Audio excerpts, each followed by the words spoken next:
That hurt. Blowjobs are a no for me. It is a skill. It is a practice skill. It is a necessary skill. Ooh, great blowjob. The secret to a great blowjob is saliva, saliva, saliva. It's important for us to learn from this because I think we lose because we beat ourselves. You need to swallow it too. I understand the problem here. The people don't understand esophagus is the main player of the game. Try to stay away from it as much as I can. You can start by licking the dip. I didn't understand it, but... Patrick Agyemang to Bambi or a newborn giraffe or what?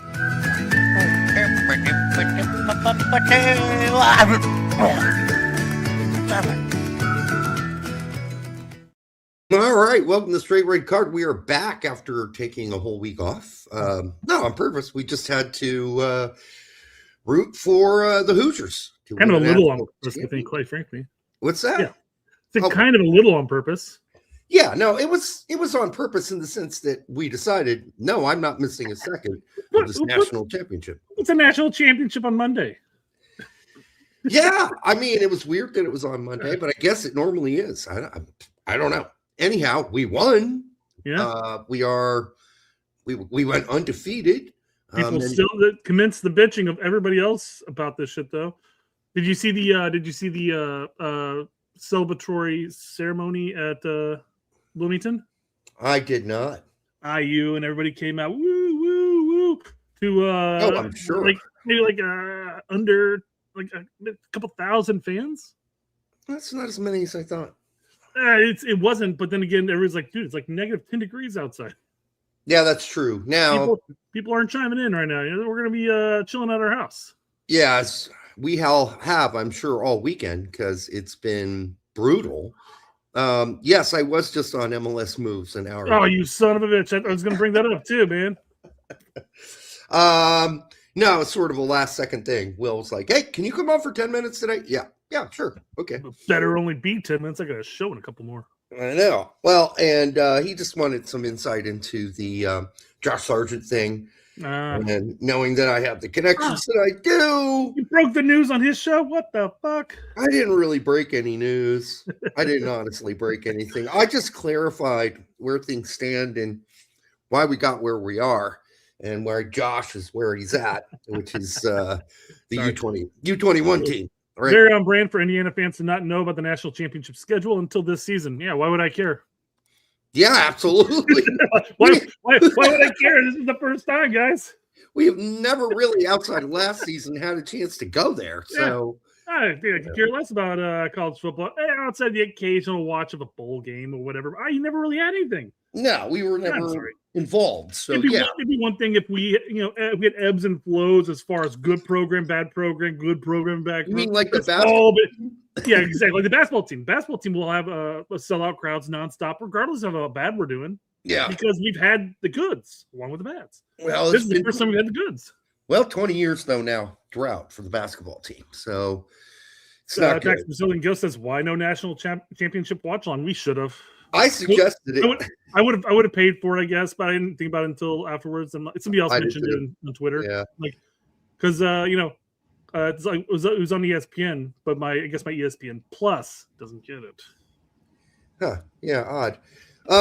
Anyhow, yeah, we got a crap load to cover today. So so much to cover. I know. We need so much. Let's just jump right into it, I suppose. First thing I want to cover today is our good friend Will was broadcasting live, and apparently Derek knew about it. So he had a whole bunch of things he covered. I only covered the Sargent part, and then I left. So I said, I told him, "You are dead to me." I only did the Sargent part. That's it. Because good friend of the show, Adam says, "Damn, are you trying to come on time slot for Straight Red?" Yeah. Well, he's coming. He's the new Seb and Herc show. I guess so. Damn you, Will. Will is in the comments. Welcome, Will. Always a pleasure being on your show. I I hope I provided all the information you needed today. And I think it's pretty clear what's going to happen to Josh from here on out, and we'll talk about that later. All right. No, I'm not switching shows. This is still a show, but I do love Will, and he's a good guy, and congratulations to your new child, your new baby. Hope it's going well. Glad you don't have a hernia like I did. Good for that too. Thank God. Yeah, you don't want that. So what to your point you brought up earlier, where Larry did say, "Why the fuck you watch, or why the fuck you talking about a kid who hasn't scored since age 19 for the U.S. men's national team?" Larry, we talked about Sebastian Soto forever. Yeah, up until his retirement. So we still talk about Conrad. Yeah, we still talking about Conrad. So yeah, we're going to talk about it because other people are talking about it. I mean, the crazy thing are the people in Norwich and otherwise who are like, does Josh Sargent think that moving to Toronto, he must think that's going to help him get a better chance to make the national? We'll get to that point, but yeah. Yeah, no, it's not. Mm-mm. He's done with the national team unless like 30 people get injured. Aside from the point you just made there, we'll get to the point. Even Bogert says no. This has nothing to do with him possibly making the national team. Absolutely, all have to do with family. So we'll get to that. We'll get to that. All right. Let's move on. Do you have a 2-hour delay tomorrow? No, I've got an e-learning day, but I still have to go into work. I got a 2-hour delay, so I'm happy. What do I get to do? I get to go into work when there's nobody in the building except for me, the custodial staff, maybe some front office people, I don't know, and then my kids. My kids get to go because they have an e-learning day too. I was going to ask you if any of the custodial staff are hot. No. Of course they're not. No.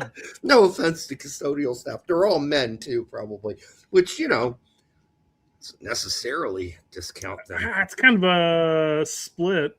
It's kind of almost a 50-50 in our district, yeah. Okay, so there's a chance. I'm sure there is a chance, but not much. I mean, if you guys are all alone there in the building with nothing to do,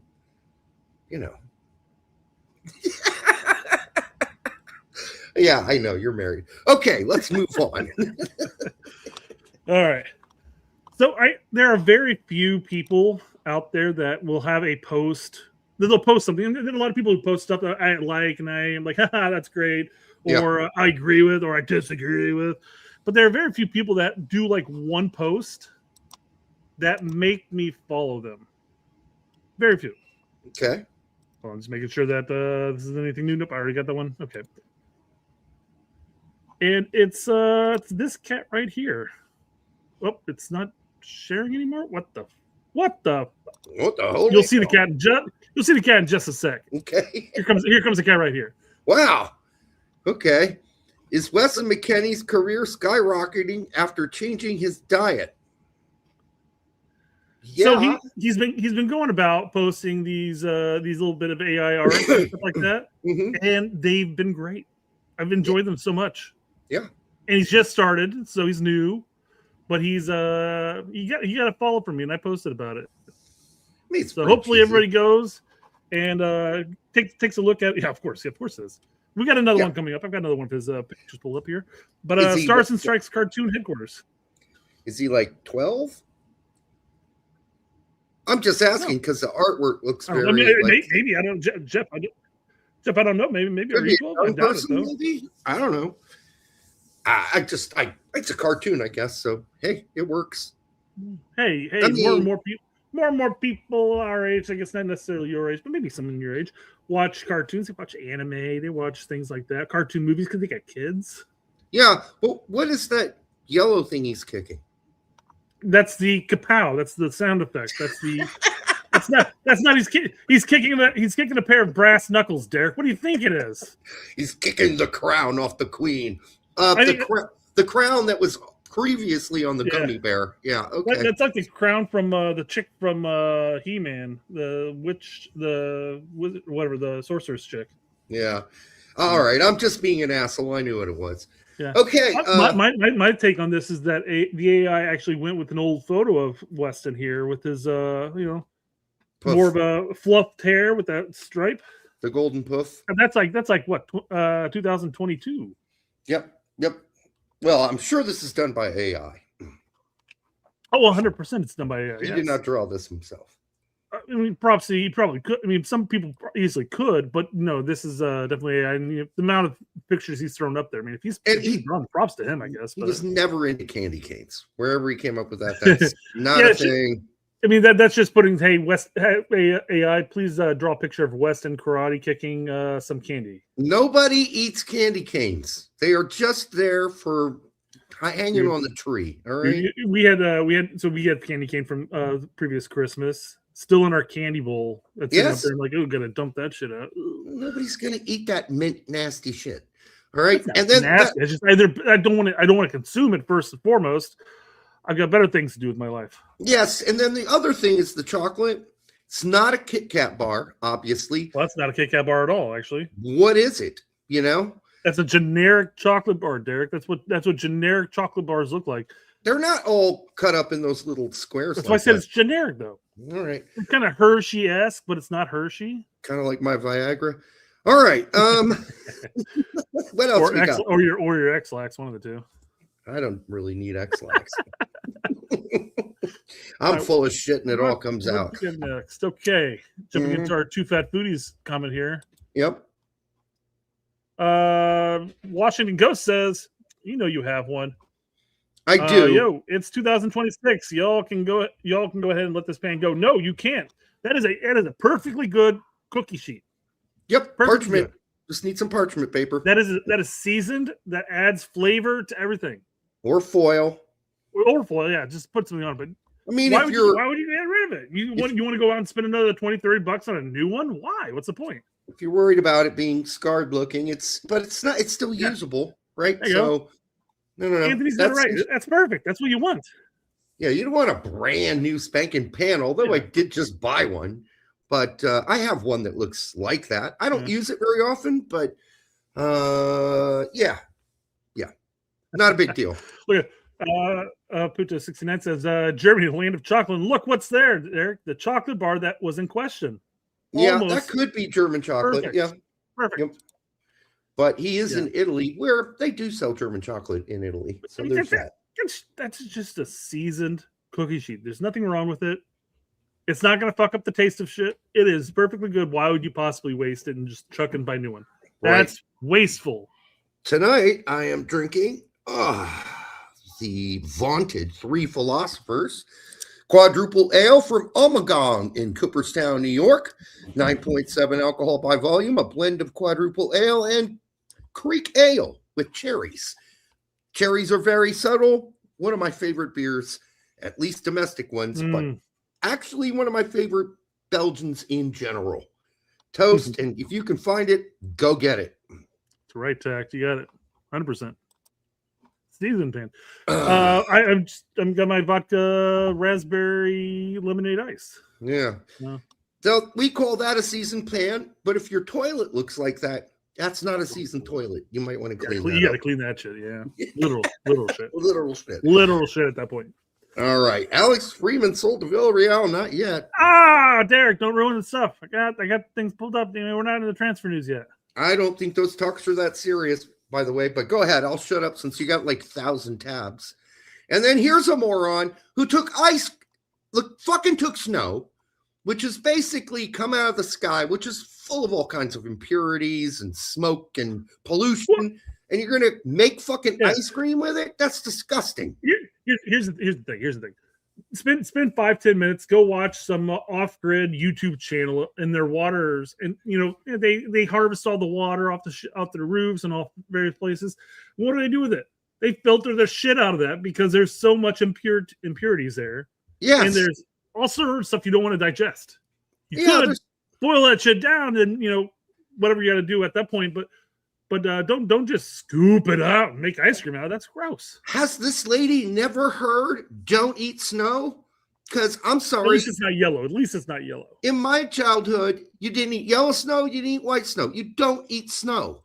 You don't. It's got shit in it. It doesn't even taste good, by the way. I don't know if you've ever, as a kid gone, I'm going to try a bite. It's nasty tasting.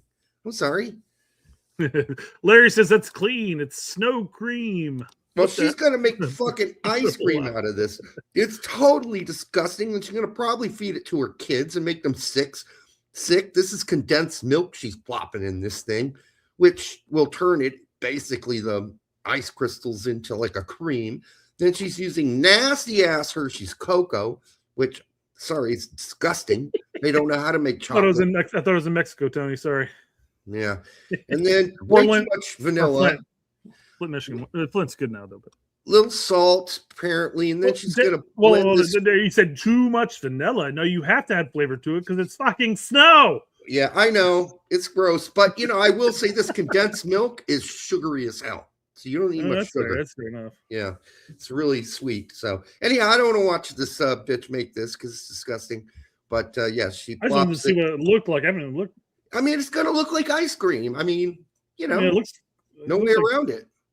But yeah, that's not good. That's not good ice cream. It's not good consistency for ice cream. I wouldn't feed that to my dog if he was still around. I wouldn't. What if it's in a nice bowl and it has a bit of a fluff to the top of it, man? Oh, and some sprinkles too, man. That is baller. Sprinkles is for. Come on, man. That's a waste of all of our time. Those sprinkles. Larry says Larry grew up in this. You grew up with this. I'm thinking that's what you mean to say. No, I think he's had sex with the girl in the video. Well, props to you, Larry. Good job, I guess. No. Yeah, he was all up in this. Oh man, you go, man. So right. bad. That's so bad. Okay, awesome. All right, for the 100 of you already here, 104 of you, make sure you like, subscribe, share it with your grandma. Glad to have you all back so soon. What would you name him? Name that puppy, Derek. I'm not sure what I would, because I can't see half his face. So, what's the character? Two-Face? Two-Face, right? Two-Face would be a good one. Yeah, I like Two-Face from Batman. Man, a lot of people in the comment section had some really bad names, like, oh, Frank, called Frank, or whatever, like, oh, come on, dude, what the hell are you talking about? Yeah. I went with Spy versus Spy. That's a good one, too. I mean, that ages you, man. If you know what Spy versus Spy was, you're aged. Yeah, I would say the problem with this dog, and I'm sure he's perfect in every way, and I would love him, and he'd be cute regardless of it looks like half his face got burned off. Oh no! I'm looking through the comment section here. Let's see. Dalmatian. I think it's just what. That's not even. Is that Dalmatian? It's not a Dalmatian, or it could be, but that. I mean, I don't know. MJ, what's that? Michael Jackson. Oh. Wishbone. You got a burnt wishbone. You got a cream pie. You got Michael Jackson. Oh, he looks cuddly though. I'm sure. Oh yeah, absolutely. Yeah. With more light, you could probably see the other half of his face, but I feel like there's a significant amount of light there. I mean, that's one hell. Look around. There's definitely windows galore in that house. That's all natural light right there. I'm kind of surprised that happened to the dog. Got a BW cookie. How about this one? Ebony and Ivory. There you go. Why not? Yeah. Ooh. Ebony it's a Juventus and Ivory live together in perfect harmony. Remember that song? Yeah. Paul hey, you know what, pup? I don't care. I don't care if you're black or white, you know? If you're black or white. Yeah, I remember that one too. You could call him Domino. Yeah, that would work too. Yeah, that's a good one. Yeah. Okay, enough of this ridiculousness. Look at all those tabs. We better get going. We're moving along, Derek. Don't you worry. Jesus H. So Colin sent us this tweet saying, "Hey, this is totally safe, right? Hey, people are getting tired of the Mount Everest and the danger over there. They're like, that's child's play. What we're gonna do now? We're gonna start climbing up skyscrapers. Oh, I saw with that. with no protection at all. Just free whatever. What's free forming or what the fuck is free climbing? Free climbing, I guess, free with snow strings attached. You fall, you fall. Yeah, you dead. You're dead. You're dead. Know? You're dead. So I wouldn't do it. Obviously, I'm afraid of heights, but I watched the whole video. American. I'm gonna get to your super chat here in just a second. Don't worry. I watched him climb this thing, and I mean, almost was vomiting while watching. There's a video out there. Name it a video of like the world's most dangerous job. and it's these guys that are climbing up this radio tower or whatever. I don't even know where the fuck it's at. But they take an elevator up, like whatever, it's like 60 stories or whatever. They get to a point that, and then they're enclosed in this ladder, which is fine. They're climbing up there. But then they get up to like the last third of this tower. Yeah. And they have a ring that's attached to some whatever the climbing stuff is shit called. What is that? Carabone? What I don't know, is, but I know what you're talking about. It's a fucking ring. And they climb, they pulled the thing off, and it's just the whole ladder is just a half ladder. Yeah. You know, and they just grab it, they go up 3 or 4 rings, they put up there, climb, pull it off, do the same thing. Yeah. And there's safety. 2 guys that climb it. One guy that climbs it that does the work, and the other guy who climbs it that's carrying all the shit that they have to replace, like the light bulbs and whatnot. Yeah. Oh, my palms were fucking sweaty watching that. I was like, oh my God, I can't do this. What am I doing? Stop it. You gotta climb back down. I usually wear a parachute, just like jump off or something. I guess maybe that'd be cool. Let me say that if this guy continues to do this, at some point he will splat. It will not end good. Yes, I agree.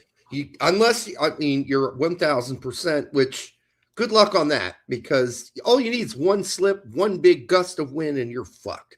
So I'm not doing it, and I really wouldn't want to watch him do it. Right? All right. 69 says straight red. I'm rooting for New Caledonia to qualify for the World Cup.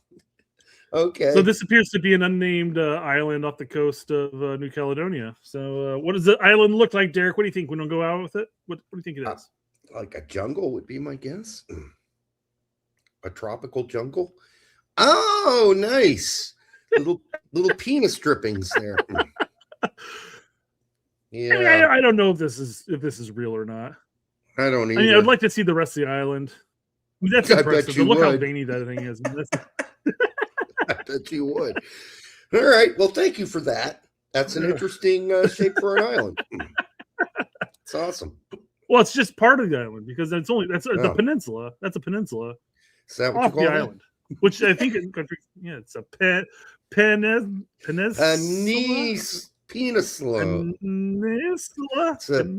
Peninsula. Yeah.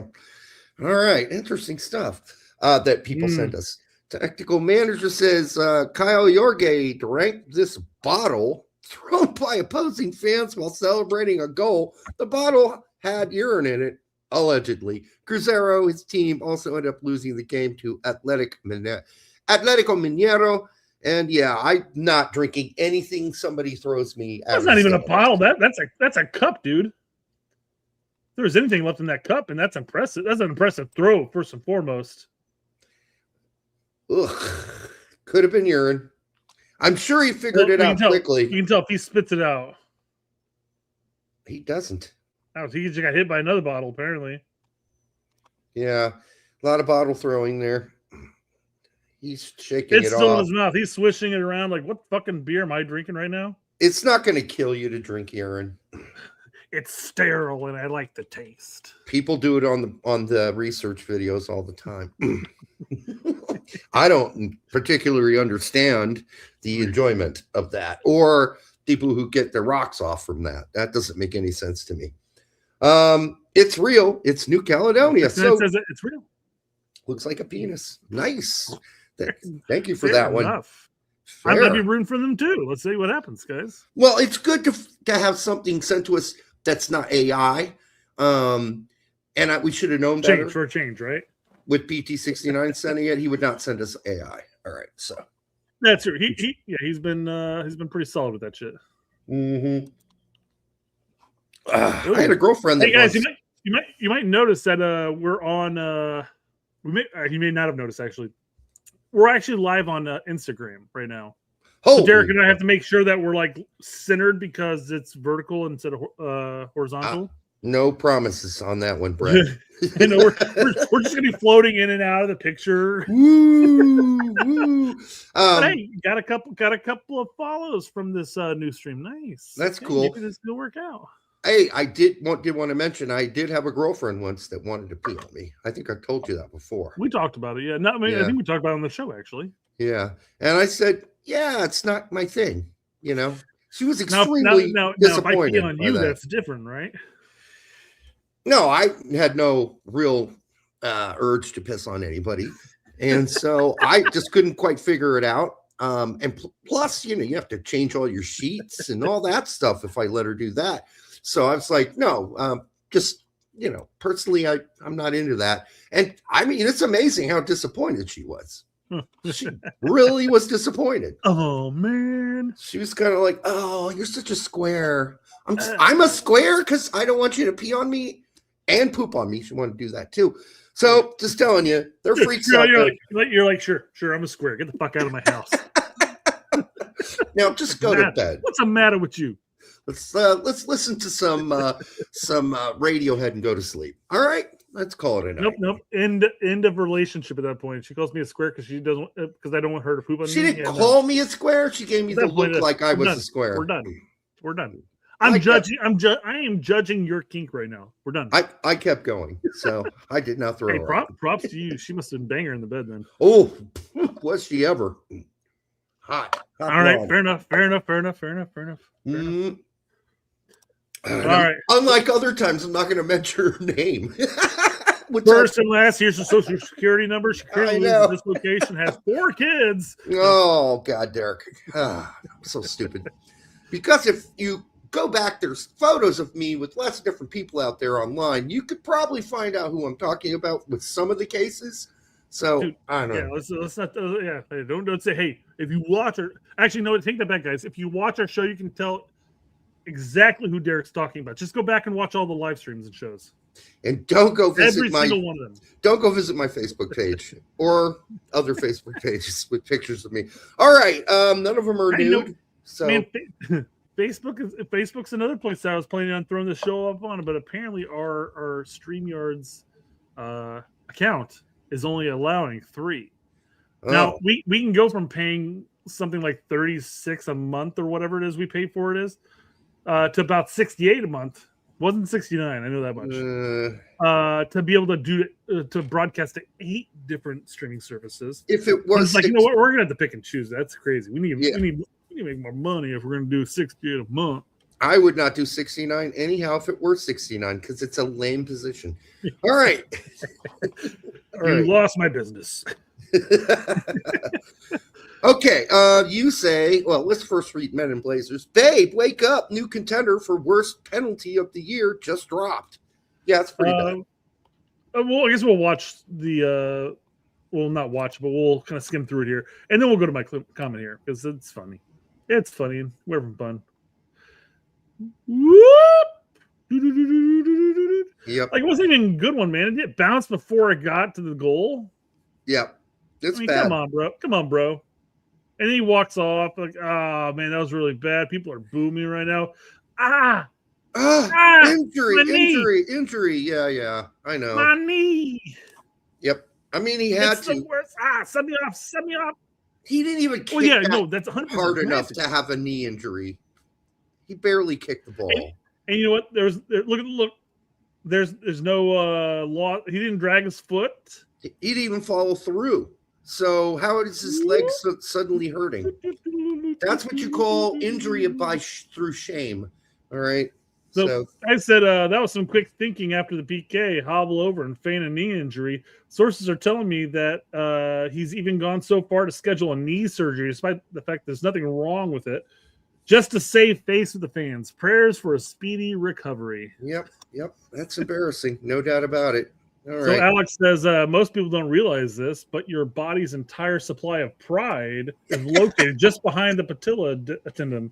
Now that's funny. Yeah. Yeah. He leaned right into it. He's like, let's jab. Yeah.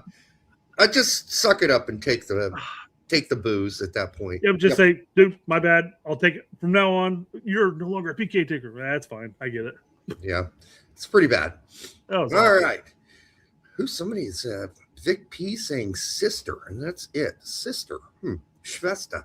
A Lego building competition has been part of Liam Rosnier's team. I know I'm doing it on purpose. Team bonding plans since he took over as Chelsea's head coach. He believes it offers a fun, relaxed way for players to connect and be creative off the pitch. Nicely done, Liam. They connect. I get it. I guess the London Zoo was all out of African dogs. They were out of that, and they don't have the Battle of Gettysburg battlefield close enough there. They have to fly all the way over here. So, while I'm cool with Legos, and I love as far as kids are concerned, doing Legos and shit like that. Unless you're, they keep them occupied for hours. Yeah, unless you're an adult and you're doing like, the tower, whatever, one of the towers in Lord of the Rings, or you're doing the Death Star, whatever, the whole Death Star thing. Sure. I get it if you're an adult doing that shit, but this form of a bonding exercise. Hey guys, here's a bunch of Legos. Which fuck, that was expensive. I mean, do you think Bully's sitting there going like, why the fuck did I just buy $400,000 worth of Legos? Yeah. Hey, Cucurella, I want you to hook up here with your teammate here, and you guys are going to build a tank together. All right? So you got to come together, come up with a concept, and then you build the tank together. You get it? Now you both have to participate equally. I don't want Mark building the whole thing by himself, okay? This is a team building project. All right. Let's not overthink it. If you want a team bonding exercise, buy a couple of PlayStations or Xboxes or whatever, and just bring in FIFA and let the guys do tournaments for a couple days. I see. Play FIFA against each other. Fuck it. Hey, look at this. We're gonna have a bonding exercise. We're gonna bitch at each other nonstop. Buy a couple hookers and have a gangbang. Yeah, a little bit of blow too, right? Yeah. Right off their ass. There's some team bonding there. Let's go out to London, guys. Come on, let's go. Let's split roaster. All right. What's so stupid about? I'm sorry. I'm going to judge. That's fine. That's he's a fine-looking guy or whatever. But if you had to point out, if you had like 5 Premier League managers next to each other, and you said, "Hey, one of these guys did a bonding exercise that involved Legos," he would be your first pick, right? Well, I love Legos. Don't get me wrong. I'm not saying anything bad about Legos. I'm just saying. Yeah, it's just a weird thing that they're going to build Legos together. For them to do this as a soccer professional. But I guess in fairness, some people on the team might still be kids technically. Well, they might have the minds of children. That's fair. Yeah. All right. Yeah. What else we got? All right. What else are we moving on to? I don't know of the 1,000 tabs. You tell me. Let's have this one. Edgar says, our friend Edgar says, I've heard that allegedly MLS and Liga MX have held positive talks with CONCACAF and CONMEBOL over a possible inclusion to Copa Libertadores after 2026. I'm not sure how it would work or if it's legit, but apparently Jorge Mas is heavily involved in the calendar change for MLS helps. So they're already bitching and moaning about how crammed the schedule is, and now they're going to add another tournament, I guess. Well, I mean, we have a different schedule, so maybe we can make it work. I mean, I'll believe it when I see it. But otherwise, my first feeling is, I don't care. I don't care. It'd be nice if it happens, but my care level on this is like pretty low. I think that would improve it would improve MLS's reach as far as growth is concerned. Because the biggest argument we always have is, hey, you're never going to convince young quality players to pick MLS over Europe because Europe has Champions League. They've got Europa. Hey, in the case of Derek, they've got the national whatever falls after Europa, right? This is going to change that. National conference? Yeah, but it's not going to change that. Honestly, this isn't going to change that. Well, you might be more compelled to get some more young quality prospects from South America. You're already stealing all of their young prospects. Well, that's true. That's true. I'm just saying this. Yeah, exactly. But you might pull them over more if you say, "Hey, we got this a tournament that's going to be even better than the CONCACAF Champions League." I think you're barking up the wrong tree. Yeah, a little bit of reaching going up there. I just think that if you want the young best players from Argentina who want to eventually make their way to Europe, you buy them and then you sell them after a couple of years of being in MLS or a few years. A la their models that have already happened where that has happened. And now we're seeing players go over to the championship and like get off the plane and score. So there's that. That does not, however, mean the championship, EFL championship, is garbage. I have to disagree with our friend Filippo on that one. Mr. Fact. Yeah. Yeah. Are we going to get to that, by the way? Well, I don't have that suit. I don't have that. I have whatever you sent me. Okay. Well, then I got to take this on right now. Well, do you want to take this on when we get to the Agyemang and Sargent topics instead? Okay, we'll do it then. Just remind me. Yeah. I'll certainly try. Chat, remind Derek. Yeah, remind me. I just disagree. Hit the super chat first. Yeah. F-Man Angry American for $5 says, thank you, brother. What are y'all's thoughts about Brian Gutierrez and Richie Ledesma playing for Mexico? I feel like I am the only one who's bummed about it. I'm more bummed about Brian Gutierrez than I am Richie Ledesma. I don't think Richie Ledesma, based on who we have that position he would play, would ever make the U.S. men's national team in the first place. Brian Gutierrez, on the other hand, is a young prospect who we don't know how far he's going to go. It's like Bartarovich, right? Look at him. He's playing almost every game in PSV. He's not starting, but he's playing, and we knew how good he was, so that was kind of sad to lose such a young player. Not really worried about Richie Ledesma. His ship is sort of sailed for U.S. men's national team, and I do think he got dicked for a while. You just hit my point. I was going to say, for both players, I think they both got boned. They both got dicked. The U.S. men's national team. They both got boned. Starting with Brian Gutierrez, obviously, I'm biased in this front. I've been preaching he needs to be called in, but he never got called in since the Nations League finals. Yeah. He had a better, if not an equal, if not better season than Diego Luna. Hands down. Yeah, I'd agree. You can't make that argument. You can't argue against it. Quite frankly, I think he had a better one. Well, but he never got a sniff. He never got a call up. It was a roller coaster. I think Brian Gutierrez actually had an overall more consistent season. Yeah, I agree. Oh, no, I 100% agree with that. I'm just saying as a whole, he had better stats on less time. Yep. And I think Brian should have been called up. I think he should have been called up during the Gold Cup. Right then and there. Yes. There's a stupid not call. Why would you not call him up at that point? When you're calling up other people, that you're sitting there like, why is he being called up? You know? Right. No, I get it. But I'm not going to lose any sleep of those overall. Maybe if Brian Gutierrez actually becomes the player we think he could, that might hurt going down the road. But Richie Ledesma is who he is, and he's not getting that much better. He is playing in Mexico, but difference between MLS and Mexico at this point. The MX's not that giant, if at all. So I'm not worried about that. But he did get screwed while he was playing regularly for PSV. I was going to say during the whole Dest injury issue, that's when Richie got screwed. Because if Richie was included, if he got called into camps during that time period when Dest was injured, then I don't think he's making the switch. And same thing with Brian. I don't think either of them are making the switch if they were included within the U.S. men's national team call-ups. Yeah.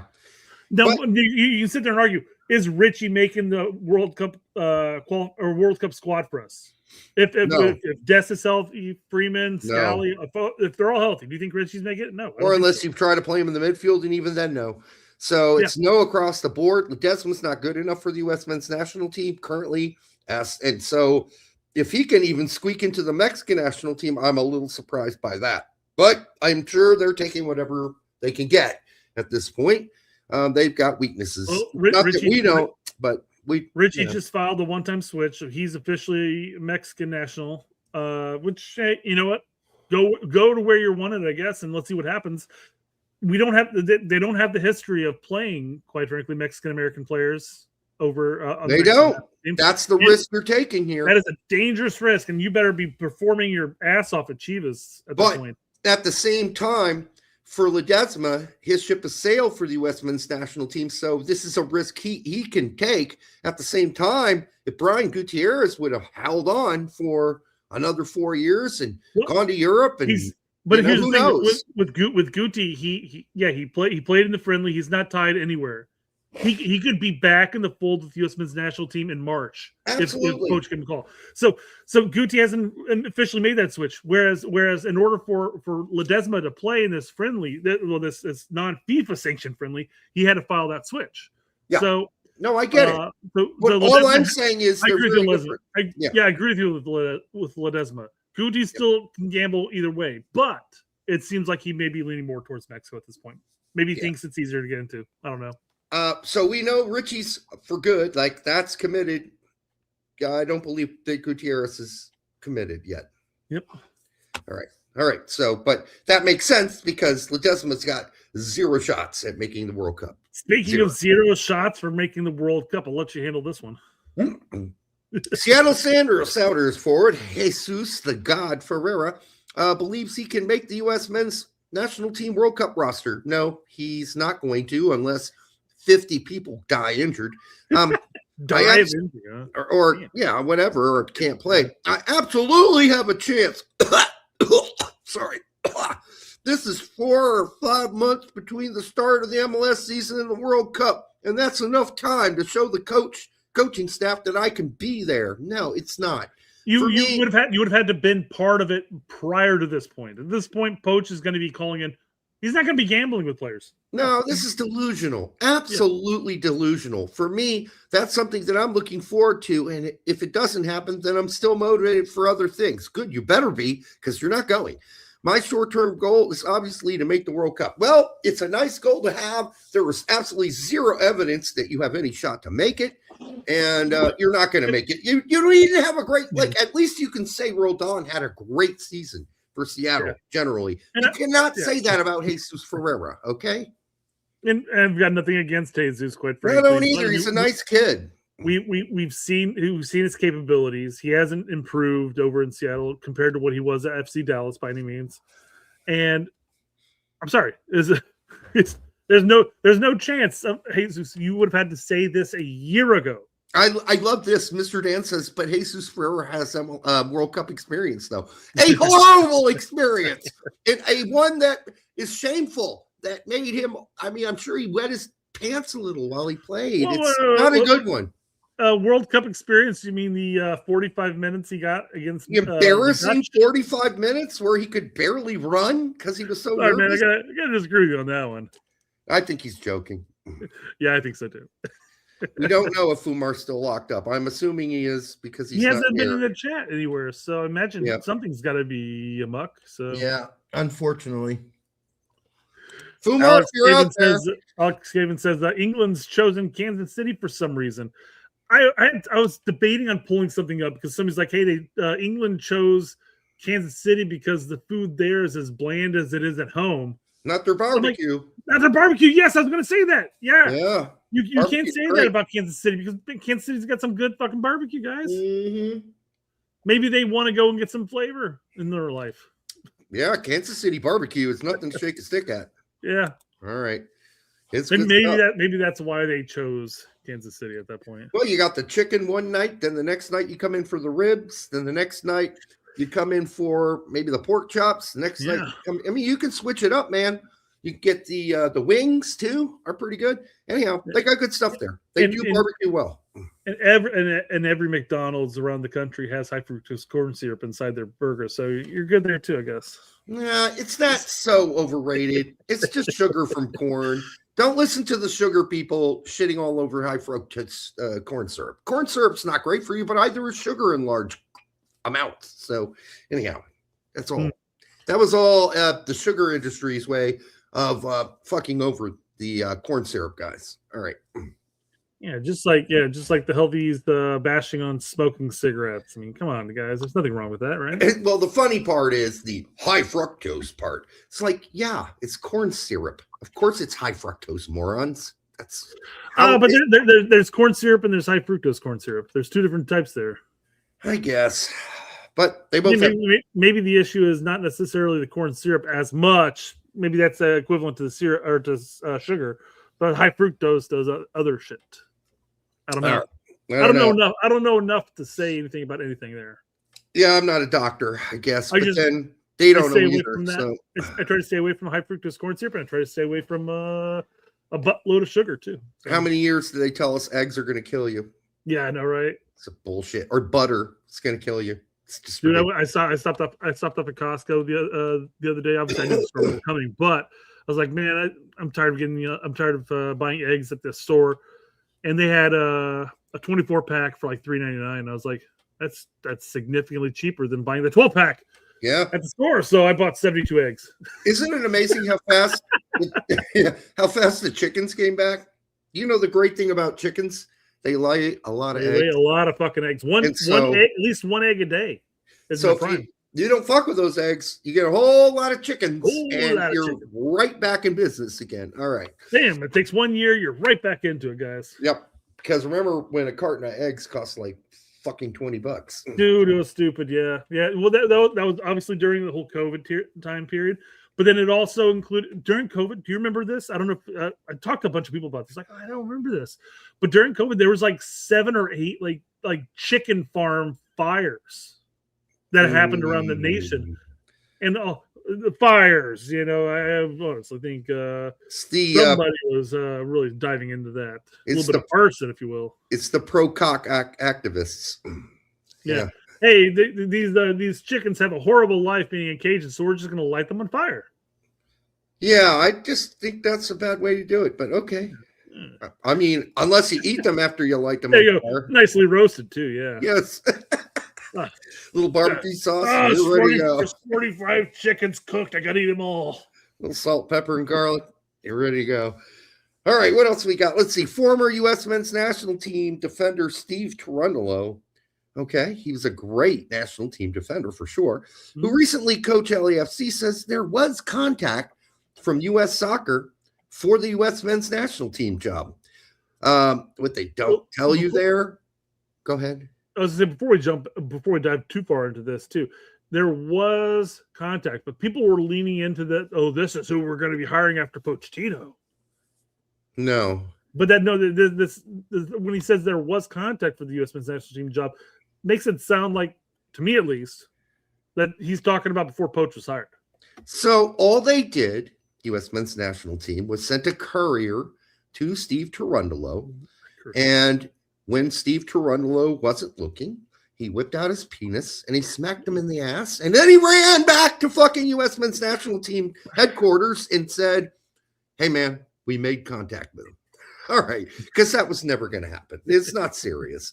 All right, although we did have Doug McIntyre out there certainly beating the drums for Steve Cherundolo at the time, which we took him to task for, and made me very angry because, we didn't really think that was going to happen. Anyhow, he says there was contact for sure, Cherundolo told Kobe Jones for LA Galaxy YouTube channel. It felt like a rubber penis. For me, it wasn't the time. Hopefully the time comes. We're somewhere down the road. I don't know when. I'm ready to take the whole thing. I think we're in good hands right now. The team is looking stronger. The most important time, at the most important time. Poch's tenure right now is trending the right way. It's great to see the last results and performances. The draw is always good draw for us, so I'm very hopeful. But yeah, somewhere down the road, I'd love nothing more than to deep throat the national team. I enjoy every single minute I played for that team. Those were some of the best memories professionally of my life. Okay, yeah, you're in a bunch of caps. We know that. He's a great U.S. men's national team player. Anyhow, is he the greatest coach? I don't know if we know that yet. If he does go back to Germany, which he has done with his German wife, and he gets a job there in Bundesliga 2, and he's a success, and he moves up to Bundesliga 1, and I think we'll know more than we know now. So, well, I mean, he obviously has experience over, was it Hanover, right? Yes. So experience being an assistant coach through the youth ranks. I don't know if he made it all the way up as an assistant to the seniors or not. He's got experience coaching, and he's at LAFC. He the team was very successful under him, although unfortunately for him, he missed out on a couple of finals in the end. But a lot of people look at that as being the issue, quite frankly.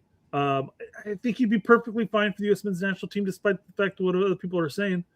And he's definitely, very pro U.S. men's national team. So, like I said, we got to wait. He's right now, he doesn't have a job. He needs to find a job in Germany, in the Bundesliga, where he's back with his wife in Germany now. And if he gets that opportunity, he needs to be successful doing it. Otherwise, there's another guy out there right now named Matarazzo who's doing it pretty.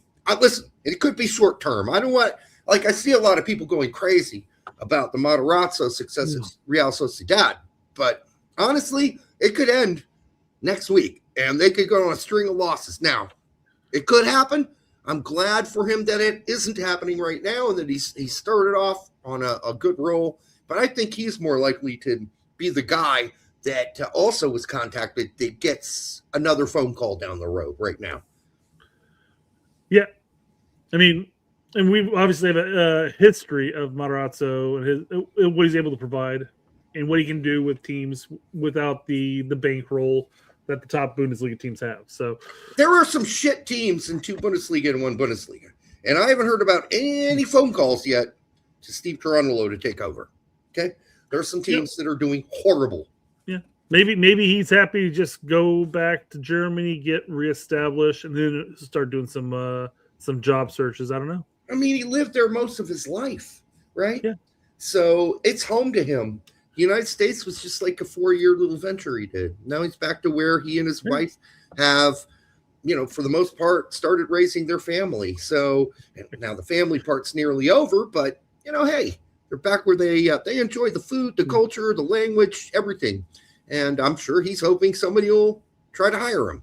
I think Colin's talking to the chat more so than us. He goes, if you guys can pick an 11 for the U.S. men's national team, why do you think that Cherundolo can do it? I think he could.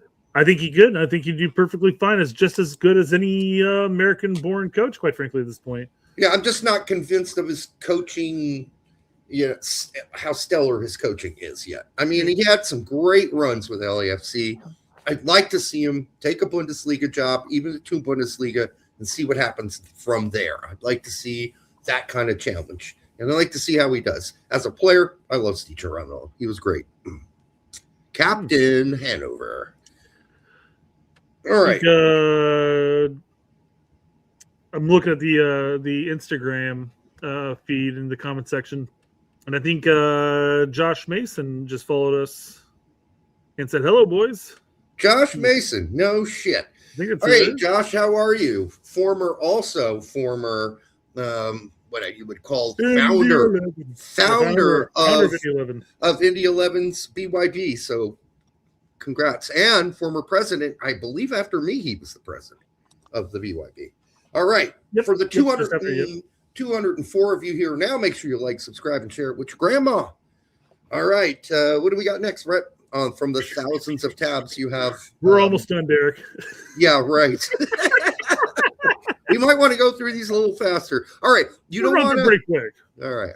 You don't want to price out the working class from an opportunity to go and represent their country in the sport that they're passionate about, says Clint Dempsey.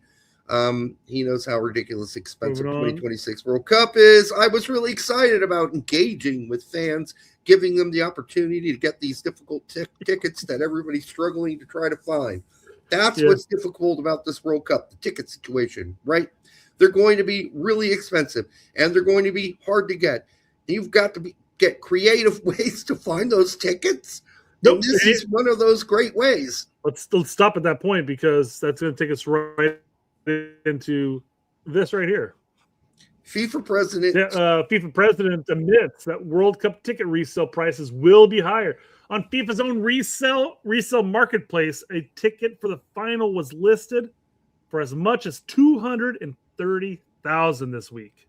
And I don't know what fangled ways Dempsey's talking about figuring out to get creative. Whose dick you gonna suck to get a ticket? Is that what he's talking about? Who you giving a reach around for? UEFA has it perfectly placed for the Euro, the upcoming Euros. 2028 Euros. I think is what it is. They said that the resale market cannot exceed the face value of the ticket. Fuck you, resale market. Yeah, I'm done with that shit. I don't want to sit here and like, it's a free market, Derek. It's free market. They should be able to charge whatever they want to charge. I'm like, fuck you. I'm done with that shit when it comes to these events. I've dealt with tickets my entire adult life working in that industry. Yeah. It is bullshit, and I don't like you guys who do that. So Yeah. sorry. No, I'm gonna say scratch that. UEFA hasn't worked. Colin says, don't forget that Clint Dempsey is extremely dumb. What? I don't think he's extremely dumb. I think he is cautious. He's very cautious, typically, as far as his commentary goes, which actually makes him not dumb at all, because he's not going to say the thing that, will get him kicked off the network or make him an outcast that nobody wants to hire, like and Donovan. So, hey, he's or Eric Ronaldo. So, I think he's actually playing it right down the middle. So he tried to be fair, though, I mean, and you made that argument like, well, that makes him smart. Well, I mean, we criticized Stu Holden, we criticized Taylor Twellman early on in their careers for being fence sitters, like the most mild of mild takes. Like, instead of just diving in and taking a side on something, they're like, I can see this and we criticize them. So I mean, if Dempsey's taking a middle of the road approach, we got to criticize him on that too. And I'm not saying he is. I've seen stuff where he's clearly one side this way. Like he called out Donovan for his comments. It's like, I think Donovan's wearing that MLS hat. I think he's a little biased in this case. I mean, so he came out and flat out took a side on stuff. So. Yeah, he's taking a side, but it's not a side that's going to get him in any trouble. Sure. So I think that's in that way he's been extremely smart about that. I mean, if I would not. I mean, I love Clint Dempsey. He's one of my favorite U.S. men's players of all time, and he played for Fulham. So you know how I feel about players that play for Fulham, especially a superstar like him. But at the same time, if you're going to have somebody on our show, I would rather have somebody that might say something you wouldn't expect and might let some things slip out that you wouldn't usually, like, say, Charlie Davies. I think that's a much more fun interview than Clint Dempsey would be. Either way, I don't even know why we're talking about Clint Dempsey anymore. I've totally forgotten. Oh, the tickets. Yeah, well, it is what it is, people. Grab your ankles, because, I got people texting me saying, hey, do you know how to get tickets? I'm like, me? I'm not getting a ticket. So don't ask me. I've got nobody in the inside who can help you on that one. Yeah. So you can stop texting me. I don't have any clue. Yeah. So, right. Derek, we are like a week and some change late to this topic, but I wanted to bring it up because there's some fun things to bring up about this. Okay. Apparently, Africa just had some Cup of Nations that went on. Very much a gold cup of their continent, if you will. All right, Brett. So in the end, Senegal versus Morocco, home nation Morocco, the hosts of the cup. Yep. And there was a lot of issues there. A lot of comments about the referees being bought. You have ball boys and admin trying to steal the towel of opposing goalkeepers. Childish. You have admin trying to pull Senegal fans off the stands, which we'll get into in a little bit here. There's just a whole lot of shit that's going down. Can we do it fast? We are going to do it fast. I have no intention of sitting here talking this much about it because I didn't watch a game. I can't talk about it at all. I ended up watching part of the game, but all right. Morocco filed a petition to FIFA and CAF to strip Senegal of the AFCON trophy and award it to them. That's never going to happen, number one. They cited Article 82, which states that a team that withdraws from a game lost. That was, by the way, that's in reference to them going to the locker room after after Morocco got awarded a PK for what they considered was a bogus call. And that was childish too, by the way. Yeah. In 2025, and from what I understand, the president of FIFA wasn't very happy about that either. Yeah, I mean, isn't there a time limit that you have to come out by? I have no idea. During a protest, you just stop adding time at some point and say, you forfeit. In 2025, Morocco filed a petition to suspend the referee of the WAFCON final. They lost to Nigeria.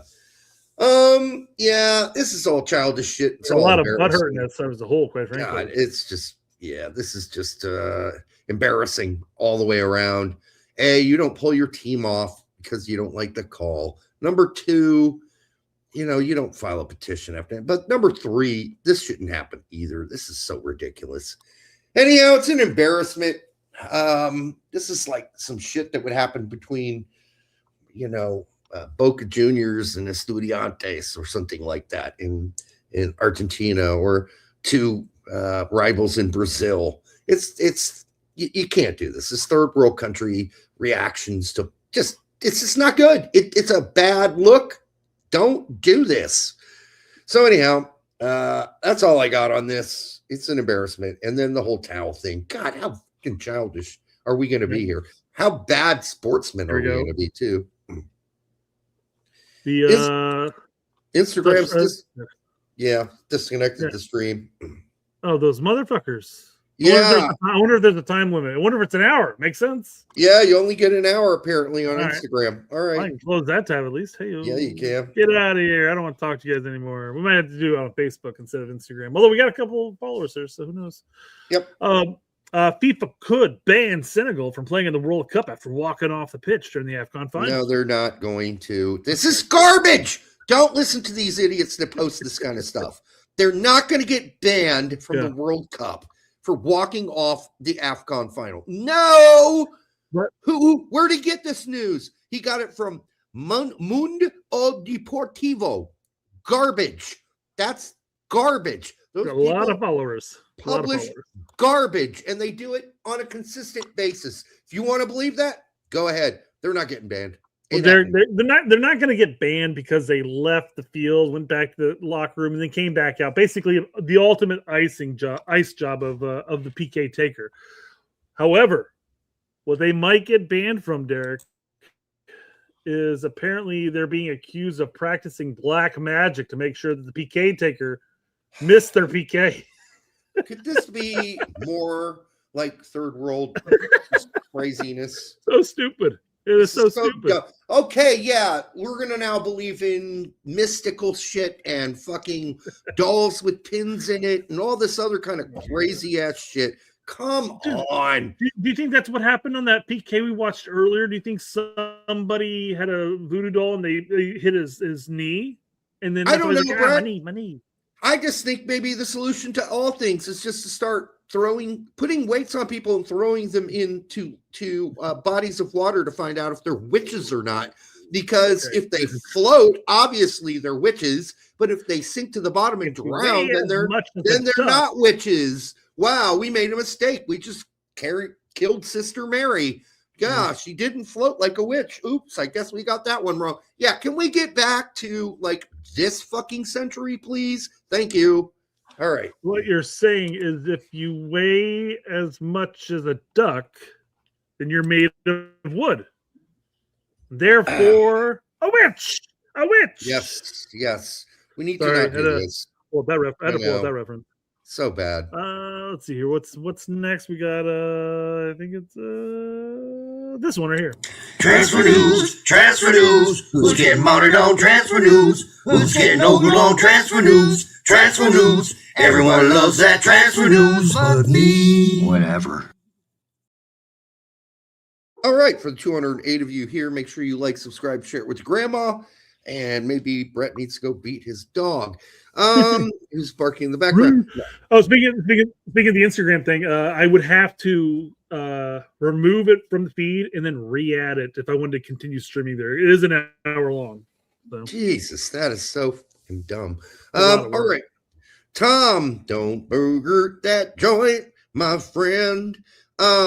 Says sources Orange County has signed highly rated U.S.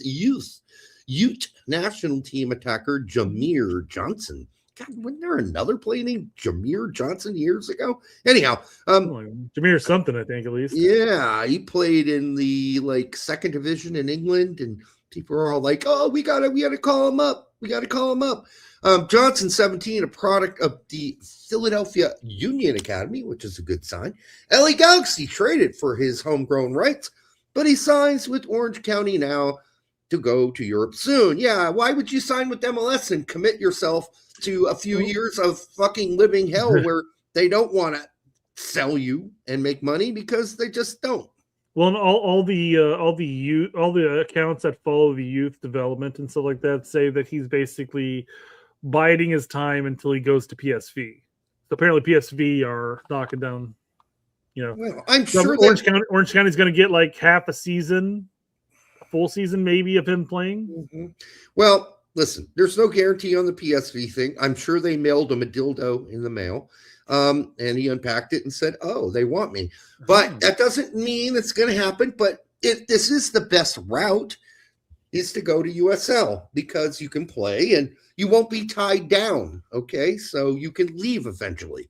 And so this is what a lot of players are doing now, and it's a smart thing to do, rather than commit yourself for 3 years to MLS, where if they're going to sell you, they want an inordinate price. So there's that.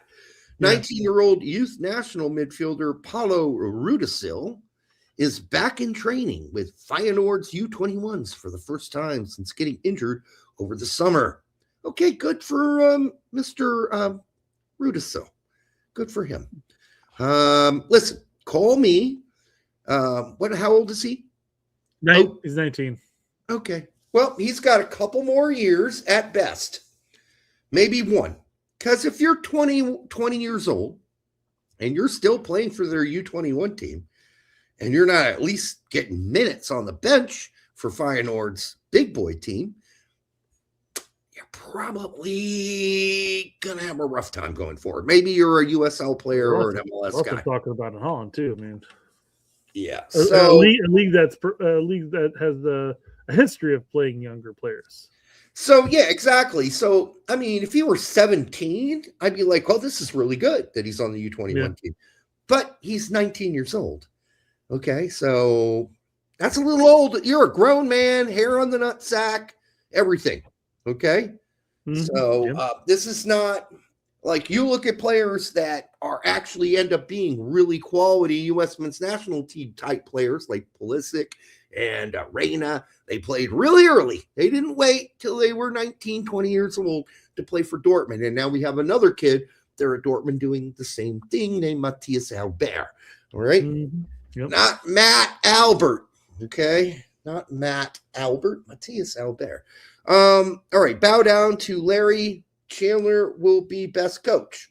Well, from what I know about Chandler, he is funny as so people think he's hilarious. He's kind of like the team clown. If you read a lot of the German accounts and players that have talked about him in the last 5 years, does that make good coach material? I don't know. We'll find out. Yeah, the number of people I've heard recently saying, jumping back to old Matthias Albert, I've been hearing a lot of like Mathis or Mathis. It's definitely, they're emphasizing on the TH. And I'm sitting there second guessing whether or not we're saying it correctly at the Mathis or if it's Mathis. Okay, the name is Mathis Albert, right? The name is French, okay? Yeah. And if you're pronouncing it, they're not going to pronounce the H. It's Matthias, okay? That's how it works. Yeah, it sounds classier anyways, right? Matthias Albert? Absolutely. Yeah, sounds like he should have been on a French knight's horse at the Battle of Agincourt. Or Azincourt, if you want to get specific. Or you want to be historically proper spelling-wise. Here we go. Fabrizio Romano. Some people were going after him on Twitter for not citing their sources. Like, he got his report from somebody else, and he's putting it up like he came up with it. All right. Ooh. I feel like he's got enough inward roads within the industry that he's probably not just repeating and regurgitating what other people are saying, I'd imagine. One would help, but that was from our friend Larry Henry who put that up. I didn't know that was in reference towards him. Yeah. He's saying, hey, man, I put up shit and nobody ever gives me credit for it. They just report it like they found out the information. Interesting. I'm not happy with that, is basically what Larry Henry was saying. And Larry being not a cozy friend of the show, but did he say Fabrizio in that sense? Yeah, he called out Fabrizio on that. Yeah. Oh, god damn. Okay, fair enough. God damn, indeed. All right. God damn. Give Larry a follow, guys. Exclusive, says Fabrizio Romano. Eintracht Frankfurt agreed to sign 17-year-old left back Pedro Gomares from Orange County. Agreement sealed on first team deal. Okay, good. This is good. He's 17. I doubt he's going to go there and play right away. Don't even start thinking that. He'll go down to the U21s and he'll start from there. Yeah. Or even lower, the U19s. We don't know. We'll just wait and see. He's got a great Portuguese last name or Brazilian. So we'll see what happens. They're not even going to know he's American. So there's that. Yeah. Most Americans can't say the last name. Mm-hmm. I don't know. I'm pretty sure I said it right, but Gui Mares. no, I think I did it justice. That's why I read those names. That's why you read those names. I'm a landlocked American. So yeah. All right. So good luck to him. Yeah. Yep. We'll keep an eye on you. But we won't be fondling you anytime soon. You're too young, number one. And number two, no one should do that. All right. Over this, I'll be right back. All right. Okay. Sounds like dog issues. Tom, don't bogart that joint, my friend, says breaking. Villarreal has agreed to a deal to sign U.S. men's national team right back Alex Freeman from Orlando City per sources. Deal worth north of $4 million, plus around $3 million in add-ons, sell-on clause. That's pretty cheap. Deal worth north of $4 million. Like how far north? Freeman was set to leave for free when contract expired end of year. Okay, well that makes some sense then. That's a pretty good deal then, actually, for both, on everybody, for everyone. Where are they going to play him? I think that'll be the question. Is he going to play out wide? Is he going to play center back? I don't know. I think I kind of, depending on who they've got, right? And they've got, I think, some wingers already, so I don't know if he'll play there. But more likely to maybe play a right center back spot? Could be. Anyhow, that's good leading up to the World Cup if this is immediate and this actually goes through. So Villarreal, not the Villarreal, your grandma. I mean, they used to always be one of those teams that were battling at the top of the table. Not that that's every year, but you kind of always expected them to be somewhere near the top. And I remember when Josie was there, and that was kind of a big deal. So we'll see what happens here. I hope this goes through. I think Freeman can certainly play in Spain. I don't think that's going to be a major issue. He is quite athletic, and he's got great speed. He's a physical specimen as well. All right, so when is Brett coming back? 'Cause I'd like to move on to the next topic. All right, well, screw it. I'm going to talk about this weekend then. All right, and what happened? Well, starting on Thursday, we had Trusty going 90 minutes and a tie for Celtic. Had a great game, by the way. That's a really good game. I think for the most part, everybody can agree with that. Tessmann, also a really good game. 90 minutes sitting more like in front of the back four and 90 minutes in that win. All right, so Brett is back. I went over the Thursday games cool because I had to back up and start doing Yanks abroad. Let me finish Thursday by saying EPB went 73 minutes in Greece for a tie. And that's good. So bottom line on Freeman, this would be a really good move for him. We'll see where he ends up fitting in with the team, either as a center back, right center back option, or out wide. And I think he's proven he can do the right center back thing pretty well. Not as effective, at least consistently, as a wide player. Yeah. I think that you can play him out there, and he might just continue to get better. So there's that too. All right, what else we got? Man, yeah, I had to go upstairs. The kid came down here, beckoned me upstairs, so I went upstairs just to tell me that the dog pooped and then kicked a blanket over top of it. You should have said, "Well, son, what you do in that case is you grab the blanket, you put it into the washroom, and you grab some Bounty, and you pick up the poo." How's that? This is a lesson learned. Well, he did that. He picked it up and like he puts it in the toilet and stuff. I'm like, he starts flushing it. I'm like, is that paper towel? Don't And put he's like, paper don't towel. flush paper towel. Oh my god! Mm. He told me too late. I'm like, okay, fair enough, I guess. Yeah, I I guess. haven't had this talk with you yet, I guess, and that's an issue, right? Yeah, the dog's name is Amber Heard. Nice. Johnny Depp reference. All right. Oh, 100%. Hold on, I got one of the Agyemang topics came up too early, so I'm like, I have to move it back into its place. Okay. For the 231 of you here now, make sure you like, subscribe, share with Grandma. We're happy to have you all back after our week-long exodus. Although we did put out a show on Group C. Group C. And our predictions. We have yet to receive any death threats for those predictions, unlike what happened in 2011 or 12. So that's good news. We had somebody post in the comment section that Brazil's not going to lose to Morocco. They're not going to lose to Scotland. That's your opinion, man. Okay. Yeah, that's like your opinion, man. That's like your opinion, man. Okay. All right. So great. I'm glad you feel that way, but you don't have anything that you can really put up as evidence that that's a 100% truth. So we're allowed to say that we think Morocco is going to beat Brazil. We're allowed to say it. And we actually put up reasons why we thought that would happen. All right. Yeah, we I should specify because I said lose to Scotland. They didn't lose to Scotland in our predictions. We said they tied. So.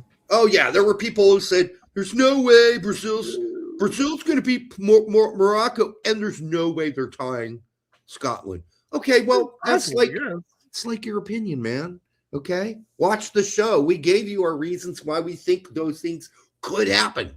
Now, we're not Nostradamus, okay? It's a prediction. We're going to get predictions are like partially not going to all work out. And if they all work out, then yeah, somebody at CIA needs to hire me because obviously I can predict the future. Okay. So fair enough, Derek. If you can predict the future, you're going to go work for the CIA. Is that what it just heard? No, I absolutely refuse to work with them unless I knew something about the future that threatened us all. But then I might. Yeah, at that point, all you have to do is just predict a couple of lottery wins, and then you have all the sway you want, right? That's true, but they still come after me for my future predictions on all kinds of things. 3 lotteries, all over $1 billion. Nobody's that lucky. Well, they'd probably arrest me for that. They'd find out some sort of fraud. Tom, don't bogart that joint, my friend. Once again, what is Tom just out there spooging everywhere on Twitter about all kinds of reports he's got about players that are underdeveloped or not fully developed going overseas or coming back in this case. Atlanta United is finalizing a deal to sign U.S. youth national team midfielder Adrien Gil from Barcelona. Oh, look who posted it, though. Mundo Deportivo. Morto Deportivo. All right, like great. 3 million. They have 3 million listeners. I'm sure they're really good at what they do. Man, they just poop out so much shit and hope some of it sticks.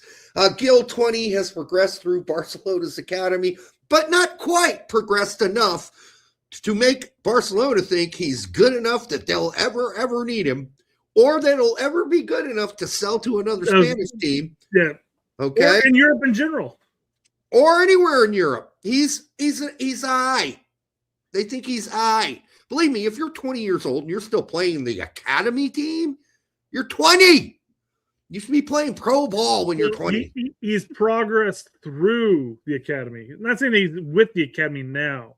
He's probably with their next up from the academy, like whatever, like like their 2 team or whatever. I don't know. Doesn't matter. Not a single coach or scout on their team that ever watched him play a single one of the academy games or practices got a hard on for him.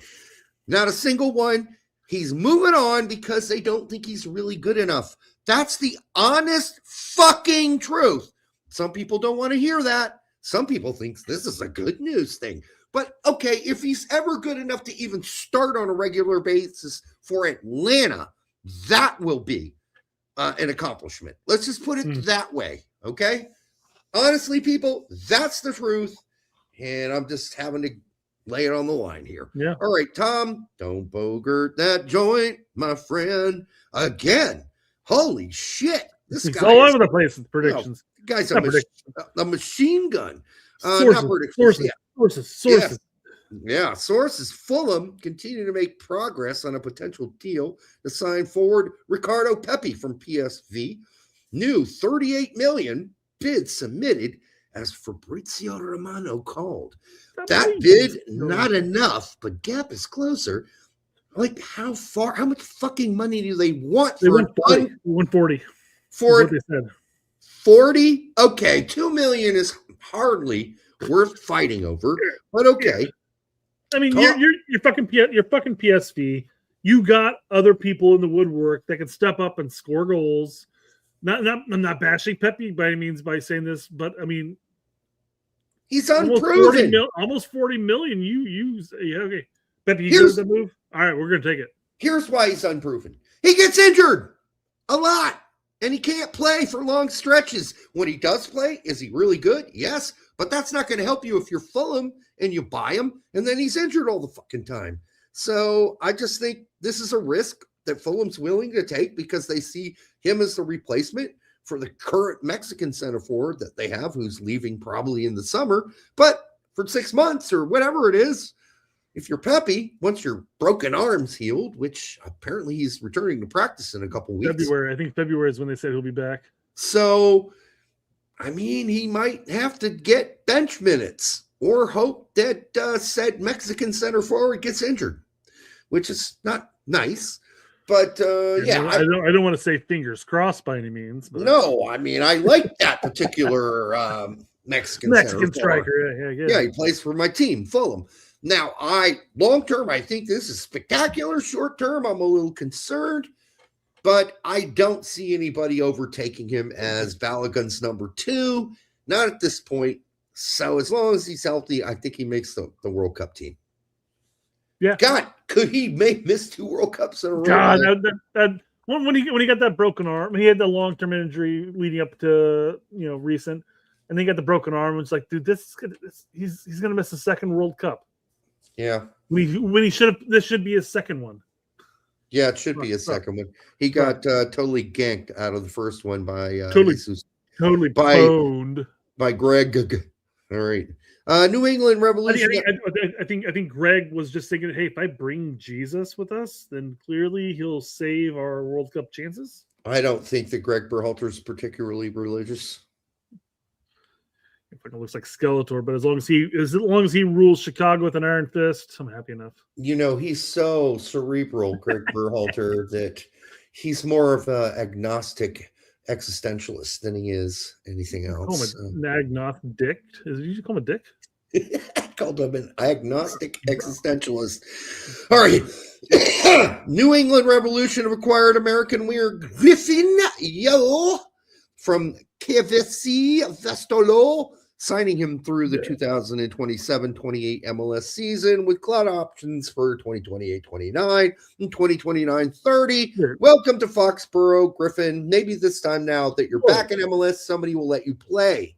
That's a strange, the weirdest MLS contract I've ever seen.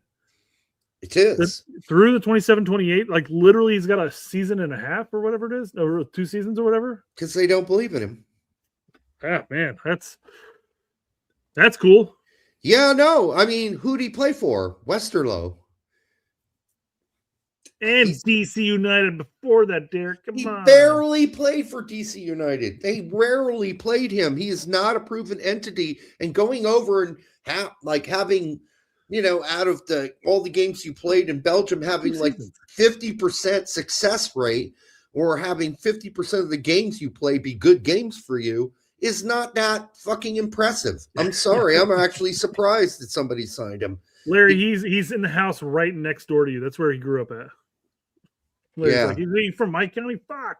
No. Yes. But that's weird though. I don't know if I've ever seen an MLS contract that signs a player for just 2 years with potential 2 more years. Because they don't believe in him. What did he do? Like Westerlo. What has he ever? Horrible team. Belgium Jupiler League. Not a good league. It's a sucky ass league, and he played on a sucky ass team. And so does Reynolds. And Reynolds still there, unfortunately for him. MLS is a better league than Belgium. I'm sorry. It just is. You're going to have a lot more challenges here. Now, there are good teams in the Belgium Jupiler League. They like the top 2, 3. They're okay. They're pretty good. They're not great. The league itself is okay. It's meh. So, yeah, based on what he did there, which wasn't much this season, okay, and wasn't much for the last half of last season either, they're like, you were meh. We're not giving you the full treatment here. Welcome back to MLS. Yep. Yeah. Unbeknownst to Landon Donovan, we're most of us pretty aware that not all of Europe is equal. Okay? We know playing in Luxembourg is not the same as playing in Italy or France or Germany. Like, most of us know this. Okay? And Belgium is just not really high up on that scale. I'm sorry. It's better than Luxembourg. You know who's high up on a scale right now is Matisse Albert. Matisse scored another goal for the U21s this weekend. I mean, the big question is, come this summer, is he going to be a first teamer for Dortmund? I don't know. Maybe we should ask that BVB guy who's always posting it. He's got no future with Dortmund, Derek. He's got no future. No future. That guy's a fucking moron. I think that we're going to have to play the wait and see mode, but it sure looks good. It sure sounds good. He's doing everything that Pulisic and Reyna did as a young kid still. You know, he's barely got the peach fuzz going, and he's kicking ass at the U21 level. He's playing 4 years. He's playing 4 years up right now on the highlights, because I don't get to watch the U21s by any means, but on the highlights, he doesn't look like a fish out of water. He looks like he's plugging and chugging right up to the big boys. So right, and he's not a midget either. Yeah. Apologies for that. He's not a small person. Like, he's a large mammal already. Looks like he's almost fully grown into his body. So he doesn't look awkward, like he's still in that growth spurt stage, right? So, all right. Mr. Danny says Reyna turned out to be a disappointment. Fuck him. You're gonna for our next topic. You're gonna say fuck him? That's so hilarious. That disappointing motherfucker. He disappointed me so much. Fuck him. I get the disappointment, but let's not get to the fuck him stage. Maybe you mean fuck him, as in, like, forget about him. You know, he's married, guys. You take that idea away, guys. You can't. No, I'm not talking about having anal sex with Giovanni Reyna. All right. Borussia Mönchengladbach head coach Eugene Polanski, not the guy who made films and did a child molestation thing. Not that Polanski. Not that Polanski. All right. Eugene Polanski spoke about Gio Reyna and his role on the team ahead of today's game against HSV Hamburg, which was Dominic Downs. This is almost 10 days ago, by the way, guys. But again, we're late to the he's injured. We're late to the spoiler alerts again, man. Come on, bro. Everybody already knows, man. Talk about the topic at hand, and we'll move on to the injury, okay? Everybody already knows, man. Not a single person says injury in the nobody knew. Yes, they do. Gio didn't know. Polanski said Gio didn't start the last two games, but he came off the bench against Augsburg. Gio hasn't let that affect him. He's doing well in training. He is in good form and will continue to be important for us. In the end, it's about playing style and how many of each type of player we want to have on the pitch for us. Oh, my God. All right, sorry. Speed Joe here says, another injury? Yes. Next Brazilian ghost go, Gio, it's crying. Yep, he's got like a muscle thing or something. He's injured again. Yep, I know. Chamber says, Gio's injured. Next thing you're going to tell me is the sky is blue. Yep. Hey, listen, we're right there with you guys. It's just frustrating. I turned on the game. I texted Brett. I said, where is Gio? He's not even in the lineup. He's not even in the lineup. What the hell am I turning this on for? To watch Joe Scally play the worst game of the season? That's what I watched. A 2.9 own goal. Joe Scally played the worst game of his season. That's what I got to watch from there. So, yeah. Top it all off, Joe should have probably got a red card, too. Yeah, he probably should top it all off. Yeah, it's just getting so frustrating. I get it, folks. So Gio typically, Sargent. I'm just, if I know, and I only watched like 30 minutes of it, I'm like, f this game.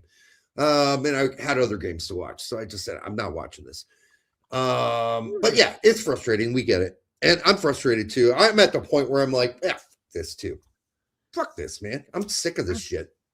I'm just saying though. I mean, I know we joked about the cartoony aspect of McKennie and stuff like that, but I think these could be good fucking thumbnails. I don't know about thumbnails for a show though. I don't know. This looks like it's for fucking kindergartners. You're just an old man yelling at clouds, Derek. Come on. No, I mean, this looks like a book cover for like Gio's out again because his teammates hate that he's gay, and it's a whole book about. I don't know how that got brought in. He's got a couple Band-Aids on. You think it's? Well, I'm just saying it looks like those kind of covers from those books. Like, how does he overcome that? Right? Yeah, some sort of book like that. That's what it looks like to me. I'm sorry, in that genre. They're cartoon kids for books, or books for cartoons for kids, and they tell some sort of moral tale, right? Hansel and Gretel, modern version, or something like that. Hey, stay away from the wicked lady who likes to eat children. All right. But she's got a candy house, Derek. So I mean, she does. It's hard to resist, man. You really want to put your lips all over the house. She has that figure. I'm not hating. Yeah, and then you get all that carb burst from all the donuts you ate off her roof, and then before you know it, you're being baked in her oven. In fairness, do you think that's why she baked them? Is because they're eating her house, and she's like, guys, what the fuck? It's leaking now, man. Something like that. She was definitely pissed off about something, but also hungry. And by the way, young children are tender. All right, Brendan Aaronson. It's veal, right? Kind of like eating veal. Yeah. I don't know. I'm just guessing. Pigs, humans, same thing. All right, like kind of like chicken and so many things. Brendan Aaronson interview less than 18 months ago. He was booed by some on his return. Of course he was. Now he's scoring and hearing his own song. Oh, brother. Brendan, my brother. All right, meant the world. He's there. He's every fucking where. Dark Brendan. Yes, they should. I am shocked there is no Dark Brendan chant yet. All right. Meant the world. You need to talk to your contacts with the Leeds podcasters and get that started. You're right. There's Brendan Aaronson and then there's Dark Brendan. Where are the Dark Brendan chants? There need to be there. Meant the world to hear. They're backing me. I love this club. I love the fan base. All right. Why don't you marry it then? Yeah, why don't you marry it? All right. Well, that's good. I mean, what else is he going to say? I have to say. Yeah, well, he could be hoping for a move to Toronto FC is what he could be doing. He played really good. He's been playing really good. He played really good last game too. He should have had a goal. He flubbed one of his shots, but boy, there was nobody else on Leeds in that first half taking on the defense like he was. So I'm starting to actually believe that Aaronson's a Premier League player. Like he's getting to that quality now. He's starting to show them in this last half of the season that he's a Premier League player. Do you think it was basically just an issue of him being stuck in his head? Because I mean, he does all the work, he does all this great stuff, but when he gets that final third, he's just like, whoa. Now, mind you, things have changed. But do you think it was an issue where he was just stuck in his head during that time period? I think that's a little bit of stuck in your head, but I think it's also like this. It's like when you play any sport, so you might be able to feel this with me. But there was a time when I was playing tennis where all of a sudden the game at the higher level, I cracked it and I just understood it. Not on a professional level, but at least for the state, I knew I was going to be a top 20 player in the state going forward. And that was just going to be a thing. Because I knew something now, I had become wise to what I needed to do to achieve that. And in Brendan's case, it's like he is finally looking a step ahead before he receives the ball. He's already got an idea that he's got space here that he can exploit. So when he gets the ball, it isn't just frantic nonsense anymore. He's like going towards a space he's already had scouted out. he's already looking ahead one pass, so he knows where to go with the ball. So he's not making those stupid getting tackled losses anymore or holding on to it too long.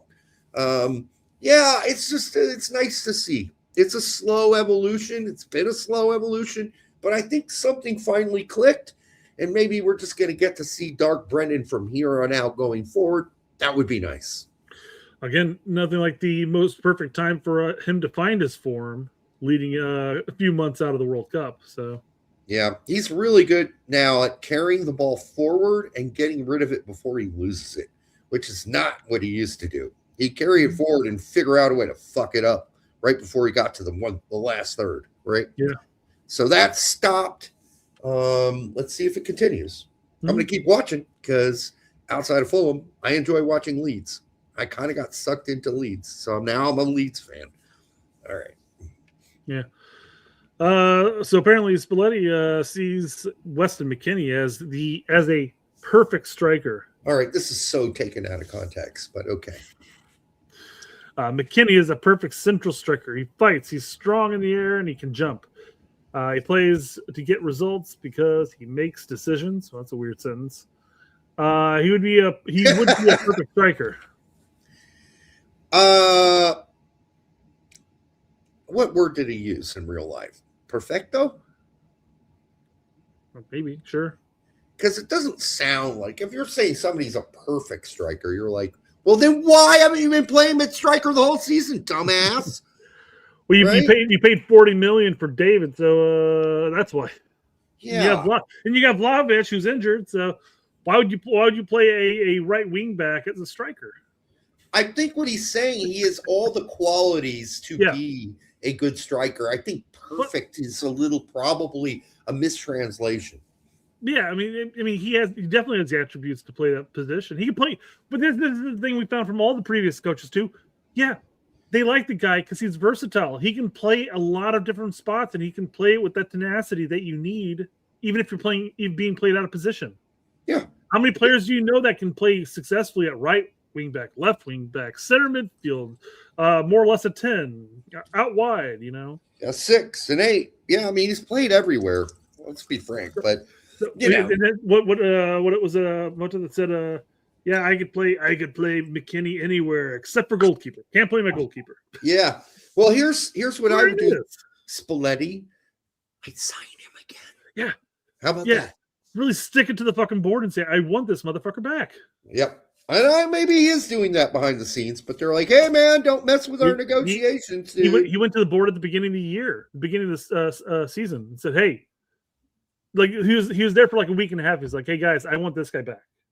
He said it. Now, mind you, they haven't agreed upon anything. Just pay the guy some money. So they're going to find out that there are going to be other suitors who will gladly take him off their hands on the free. Yeah, 100%. Absolutely. So they better get to work. If they value him as much as Spalletti is saying they value him, they better get to work. And for once, I think McKennie's agent, like the way he's playing right now, they might be waiting for him to have a lull in his season. I don't see one coming. This is not a season where he's had a lull. So you better sign him because other people are going to want him, period. I mean, so here's the question. I guess the question. I don't know how this really works. I know how like transfers work out. You know, agents make their cut. The player gets something like 10%. I believe is what Herc said when you do a transfer fee. But when you go on the free, what does the agent make in that point? The player is going to make the salary regardless.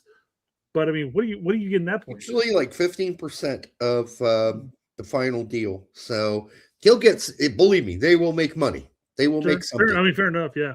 So, yeah. Good luck to Juventus. Now, even the coach is spooging all over the place about him. So, better sign him soon. There are going to be other suitors. And he's been fucking on fire for the last. Well, he's been solid all fucking season. First and foremost, he's been the best American, most consistent player in the last 2 months for the United States men's national team.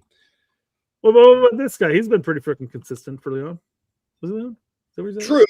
He's had some ups and downs. He had a really pretty good. He played more deep line this weekend. Yeah. Kind of covering the back four. Just it seems like an old rumor coming back into the forefront that Lazio has been addressing Tessmann. I think Lazio has been after Tessmann since Venezia days. What's the key word in this, though? Evaluating? Yeah, fuck my ass. They're evaluating. They know exactly who he is and what he can bring. It's not like he didn't already play in Italy. Get over here. They're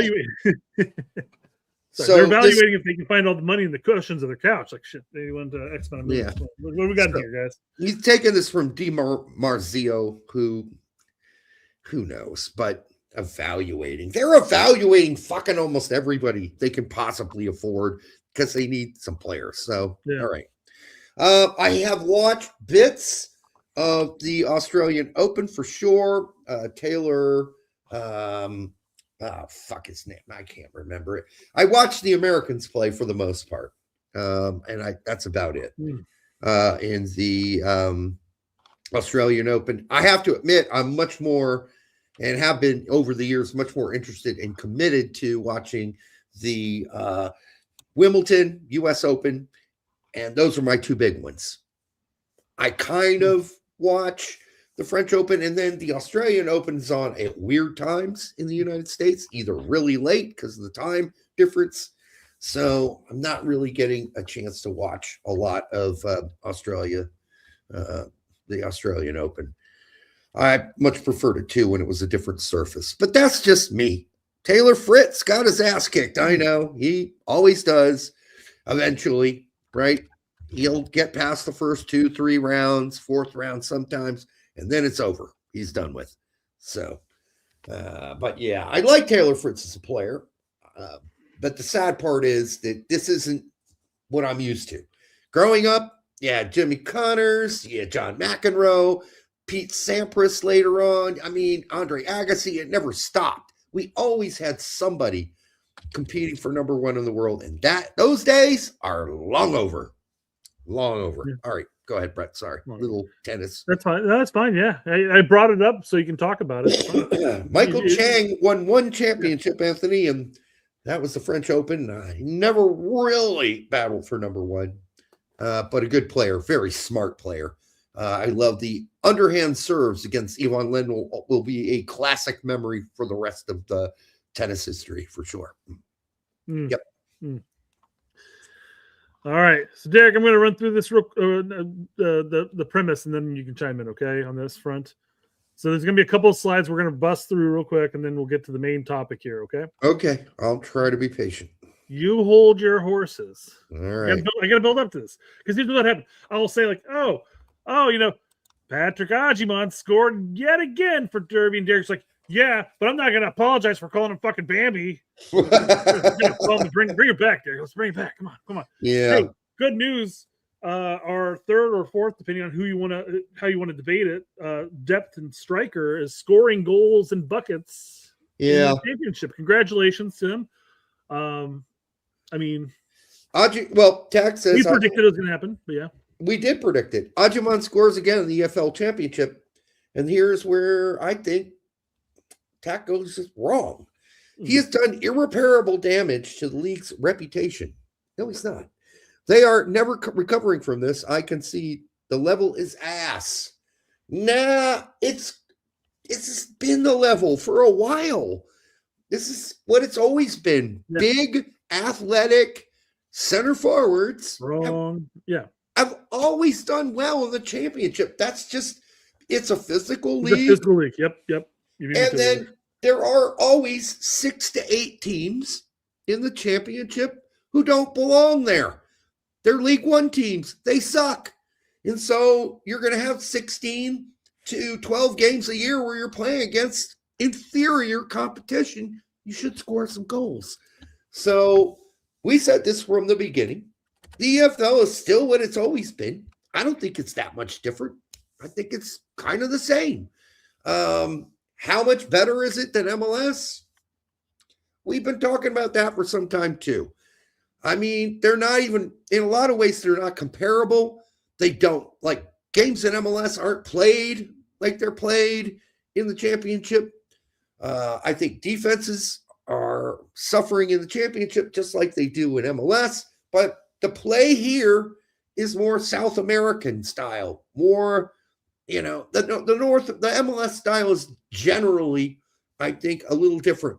Like the championship is just rugged, right? Yeah. It's like Scotland in a lot of ways, but better. Well, so there's that.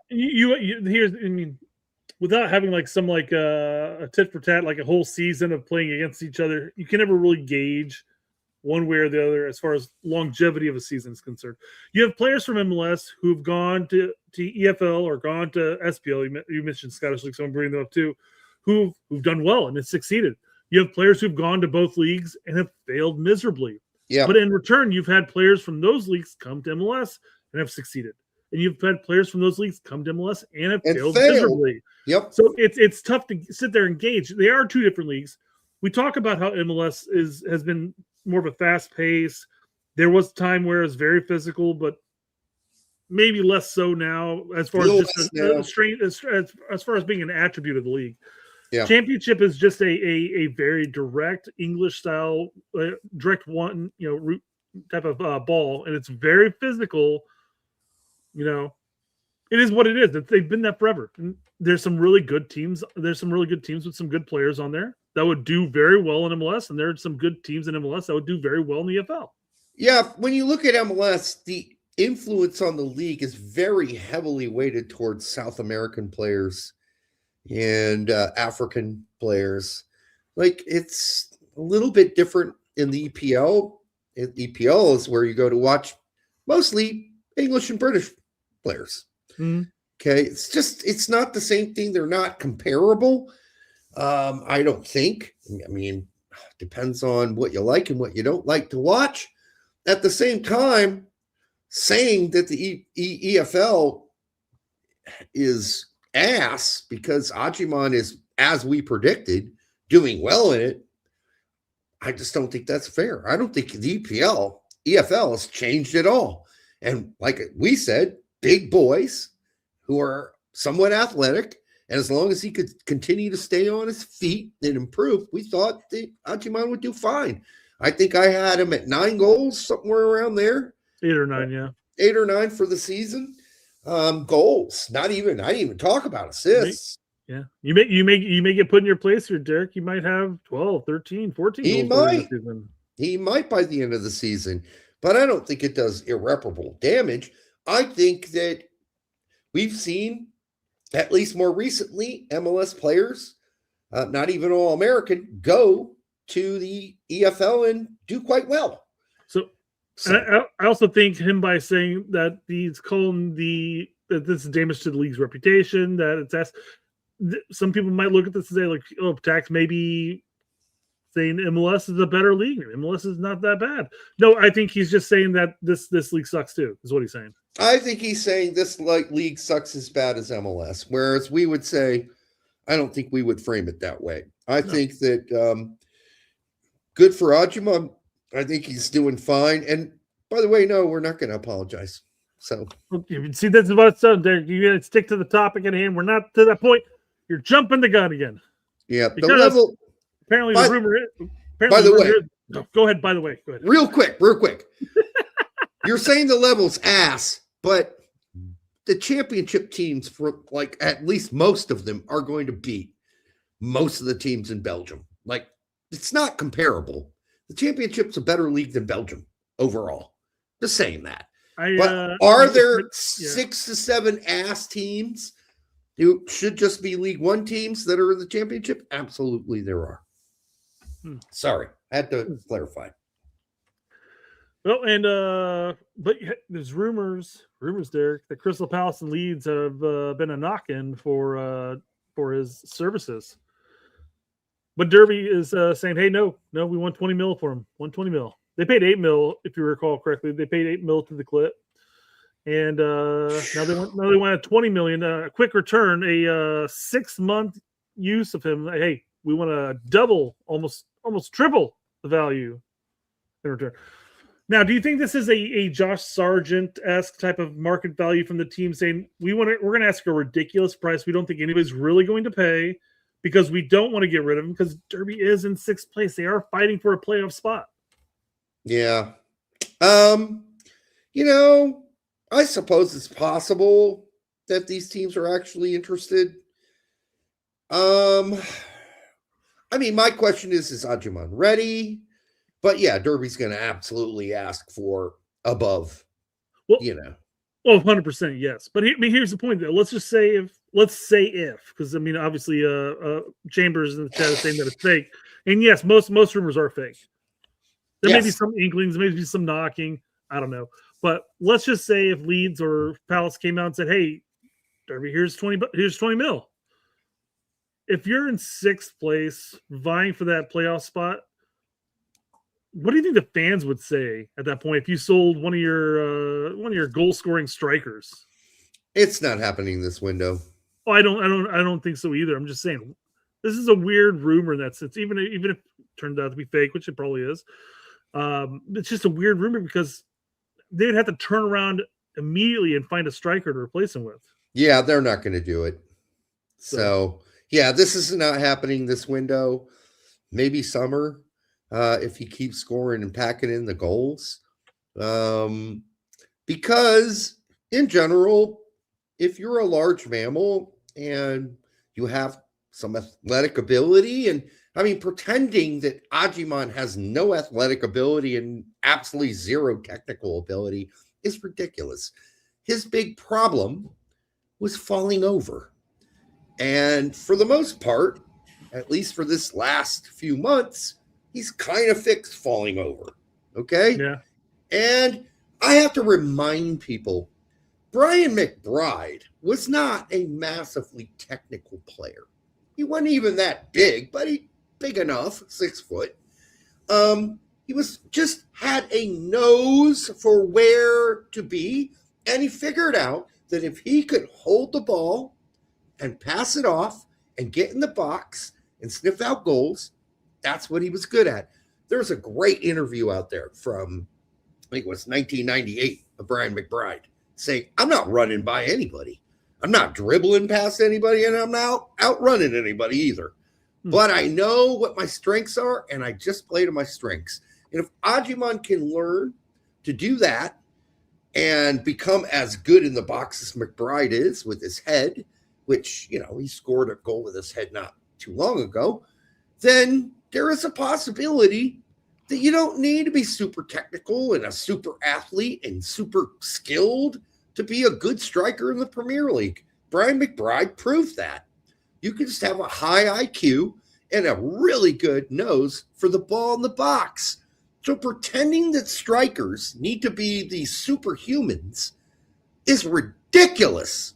I don't know where this came from, but it's not true, and it's not necessary to be an effective scorer, even in the Premier League. You just got to have a good nose for goal and know where to be and be in the right place when you're supposed to be there and do the basics right. Hold the ball up, distribute.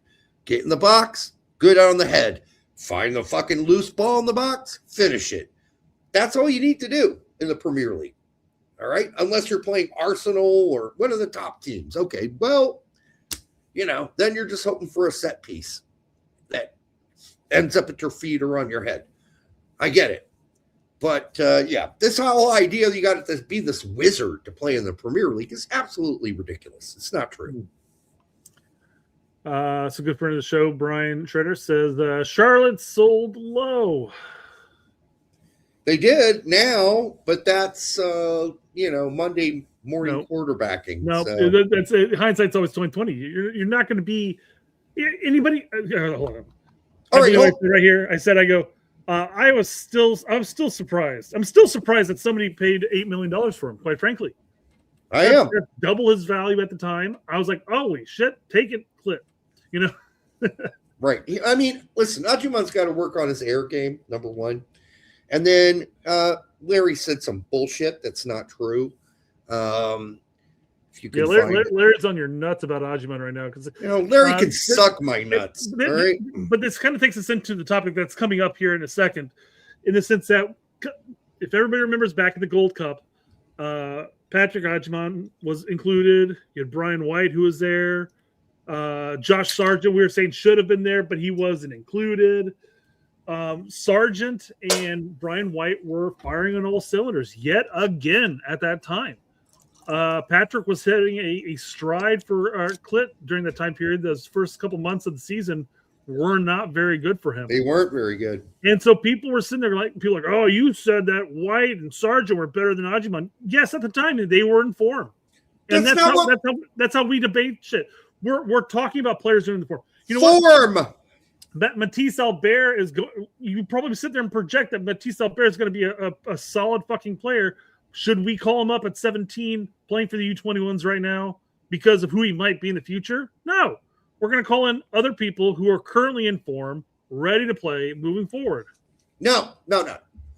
So Larry's saying that we said Brian White was better. No, we didn't. We said Brian White is playing better right now. That's all we said. And if that's what you heard, then you're not paying attention. Okay? We never go on terms like, oh, well, if you're looking at players, obviously Brian White's better than Agyemang. We would never say that. We would just say who's playing better right now. And at that time, Brian White was playing better. Agyemang was having a rough start. Period. End of story. That is never, we always allow room for evolution on this show. We never say this, unless we did have a show where he said, give up on this guy because he'll never play for the U.S. men's national team. We've had that. And we'll eat crow on that. But generally when we're assessing players and who should be called up at the time, it's all about where they are right now with their clubs and how they're playing. Obviously, we've always allowed enough slack so when Agyemang begins to do what we thought he would do in the EFL, which he's doing, now, of course, he's moving up the ladder. Of course, he's way up higher than Brian White is right now. Of course, he's even competing with Agye Wright probably for a spot in Poach's mind. But at the time, he wasn't. And when we said he was a baby giraffe and Bambi when we were calling the game live, that's exactly what he was that game.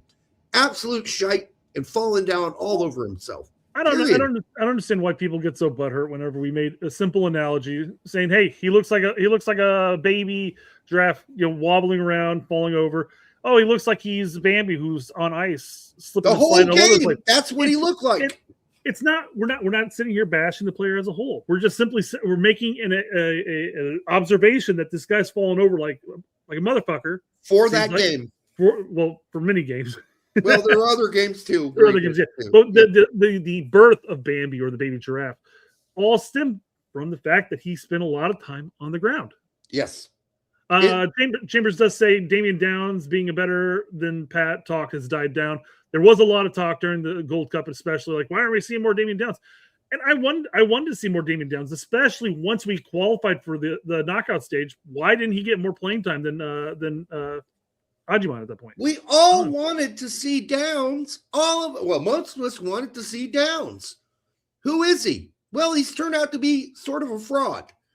Okay, we figured that out. Now, is he going to continue to be a fraud?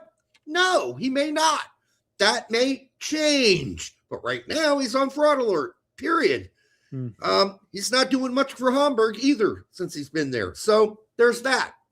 That game against Hamburg against, I think it was Dortmund, he had at least 2 or 3 decent chances that he should have or could have put away. Yeah. I mean, the opportunities are there. It's just he's not capitalizing on those. Yeah. So, listen, everything on this show is evolutionary. It evolves. We very rarely count a player out completely. We have done that. We did it with Conrad. We told you, Conrad's never playing for the U.S. men's national team again. It's over. It's done. I think we did like 2 years ago. We let you know. Big Katie, buddy. Big Katie. Yeah. We've said that about other players as well. But we never said Agyemang was going to be shit in the EFL. We never said the fact that Brian White will always be better than Agyemang. Never said that. Ever. And quite frankly, Agyemang's got a much better chance at making this U.S. men's national team than Josh Sargent, who's got 0 chance of making it at this point, unless there are massive injuries. Despite the fact that they have about the same amount of goals and assists right now, and mind you, Sargent's in the perma doghouse right now, but we're going to get that in a second. But yeah, but we don't make demonstrative statements, okay, that have no room for evolution on the show unless we tell you it is one of those statements, and then we generally follow that up with, and if I'm wrong, I'll eat crow.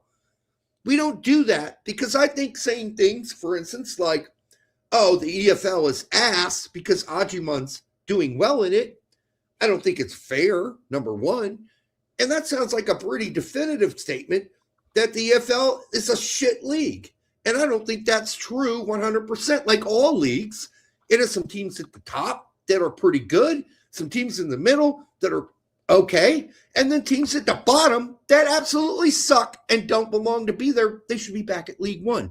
That is how all of this works generally. So when I say Belgium, the league generally sucks, I don't mean the top teams in Belgium. Of course not.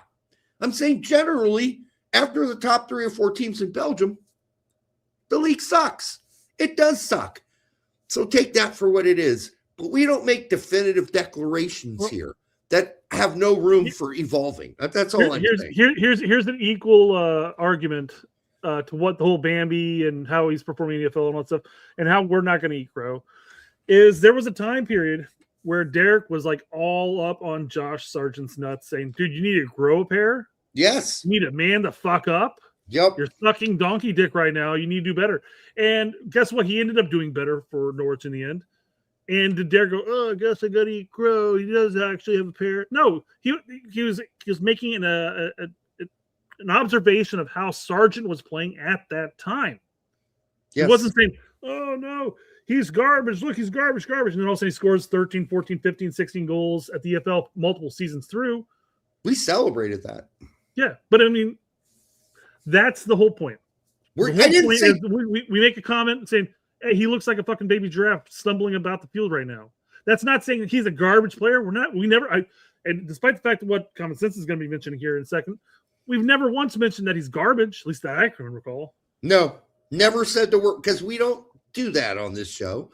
And when Sargent was playing like shit, and I got all up on his nuts about what he needed to do to make it better, he went and did it. And then when I got off his nuts, when he started scoring and competing and demanding the ball at Norwich. So, like I said, we never made a definitive statement that Josh Sargent was just a bitch and that his whole time at Norwich was going to be a big waste of time. Well, kind of ended up that way now. But, you know, we said, hey, this is what he needs to do to improve. And if he doesn't, he's got to stop being a bitch, because if he isn't, this is going to be a complete failure. We didn't say he was definitely going to fail at Norwich. Yeah. Never said that. I just busted his balls when he needed his balls busted. Period. All right. We said the same. We busted Brendan Aaronson's balls. We've busted Brendan's balls. You freaked out when you get in the box, making that nice little innuendo. Mm-hmm. You know, he can't score because he freaks out in the box. All that stuff. I mean, it's all there. There's history. You can go back and look. You can look at our Twitter handles. You can go on YouTube and see all the shit that we're saying about it. Yep. But that has nothing to do with his current form right now, and his current form is good. And by the way, it's all on tape. It's all on YouTube. So if you don't believe us, go back and watch it. You can. It's all there. I hate these motherfuckers, like Common Sense, who don't really follow the show enough to know what we even believe. And he says, you want to circle back on this, boys? I sure as fuck do. Eat some crow. Fuck you. I'm not eating fucking crow. We didn't say anything wrong. We watched a game where he fell over himself. We called him Bambi. That went kind of memed. That's not our fault. All right. But that was our evaluation, how we played that game in question. This happens a lot too, where we're associated with a bunch of people who may say certain things like, "Oh, yes. Agyemang's ass, EFL sucks." I'm looking more like attacked in this front, which is fine. He can say those things if he wants to. He totally thinks that we believe everything Tact and Pete say, which is not true at all. So I had to reiterate this point, because I talked about this point back in the time when he's like, "Oh, you want to readdress this?" Because he recycled like an old like a year-old thread. I'm saying the exact same thing. I said, no, the quick jab that we do on our podcast did not cause the fact that Agyemang had to quit social medias. Yes. It did not cause that. The people who went into his personal accounts and did that caused that. Something we condemned doing. Derek put out an entire video about it. It's true. Saying, hey, guys, you guys are going too far with this. Stay off his personal things. Say what you want on your own threads. Because Patrick is not going around finding some guy that has 4 followers and they're like, oh, my God, Tony 6462122 hates me. That's not happening. It's the people who are constantly flooding his personal line with that shit. Leave him alone. Just say what you want to say behind your own doors, and the people who follow you will see it. Sure, but he also talked about how we're big Sargent fans, and I'm still a Sargent supporter. Fan. I'm not going to stop being a Sargent supporter, but I'm also a realist, and I know he's not making the team. Yeah, it's over for now. So okay, I have personal reasons why I support Sargent as well, and those biases are obvious that I like the guy, but we just roasted him at the beginning of the show for following his agent's recommendations like a child. So we're going to call him out, and I've called him out before when he was at Norwich early on and was playing like a pussy. Yeah. So there we go. I will say, despite being called a social media influencer that spews nothing but hatred, I've actually got no problem with common sense. We'll have a back and forth and everything like that, and we obviously don't see eye to eye on a lot of things. But I move on. I have no problems with any of this stuff. But he moved on from me pretty fast.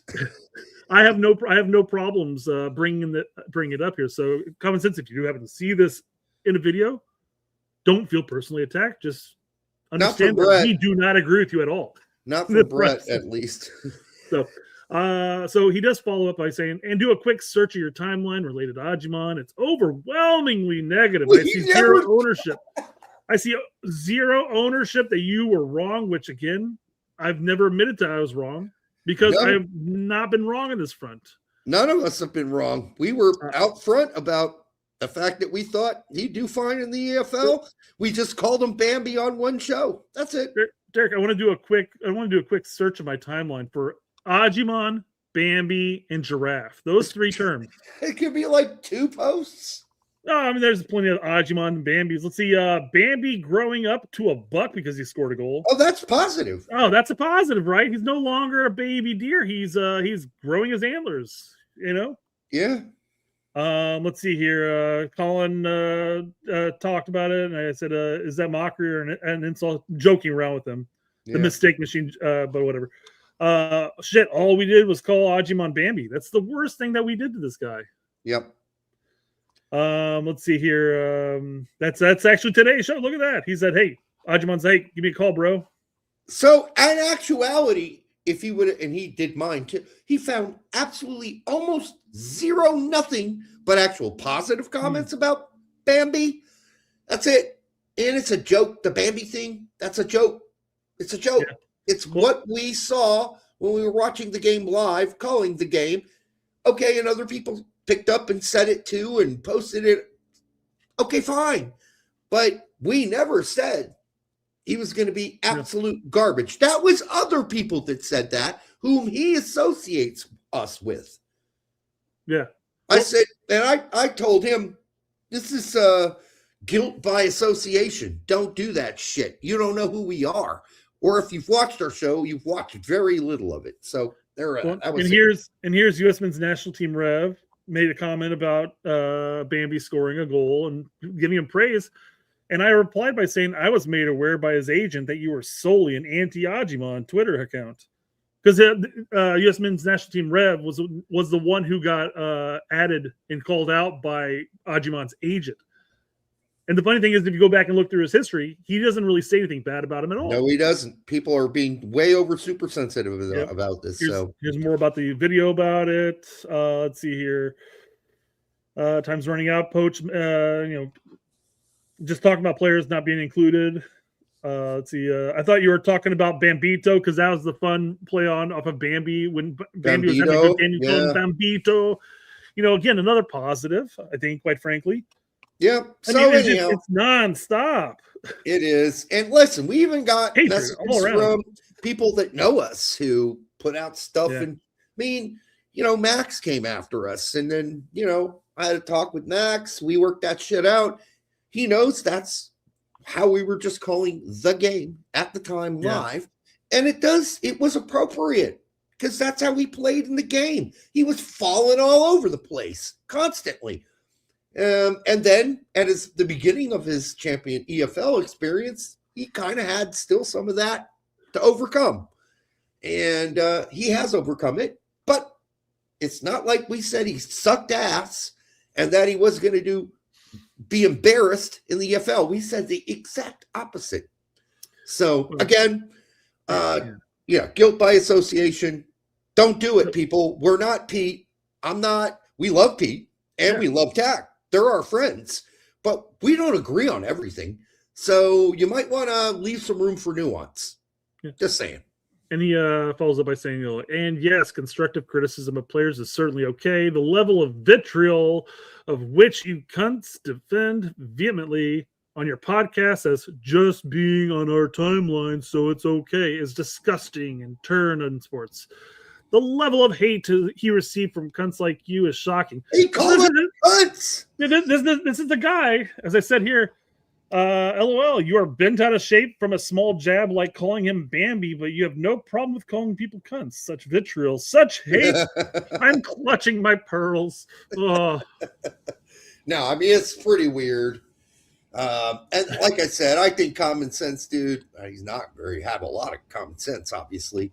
If he would have just really looked over our history, he would have. Yeah, he would not have done what he did. I was in a thread that he was responding to where I defended the use of the term Bambi. Mm-hmm. And that's how I got thrown into this whole thing. No, it's almost a term of endearment at this point. So, all right. Well, that's that, folks. Have to get that out of the way since we took it from all angles on that one, by the way. It wasn't just common sense, but he was the most vocal, at least on Twitter, criticizing our supposed diminishing of Agyemang, which was never the case. Didn't happen. Did happen that night when we watched the game and we called it live. Yeah, because he fell down like a fucking baby deer or a fucking baby giraffe all fucking night. It was endemic. So we called it out that night. It got picked up, got spread around. Oh, well. But we never said he was a fucking piece of shit, and nor did we ever say he would fail in the AFL. So there we go. That sums that up. Julian Fivas for $4.99. Will Kevin Paredes have a chance? No, brother, sorry, too late. And by the way, he didn't even make the bench last game this week. Not this cycle, and we'll see what happens next cycle. Maybe next cycle. Healthy. Yeah, it's a next cycle thing. I don't like Aaronson. Okay, well, yeah, I get it. Arson's probably not. He's not going to play if Jedi's healthy, so I don't have much to worry about there. And I think Arson's had a rebound from his Barfston days too, which, quite frankly, some people never. They were offended by Bambi, but when people were talking about Barfston, they had no problem with it. Seems like kind of weird. Yeah, kind of weird.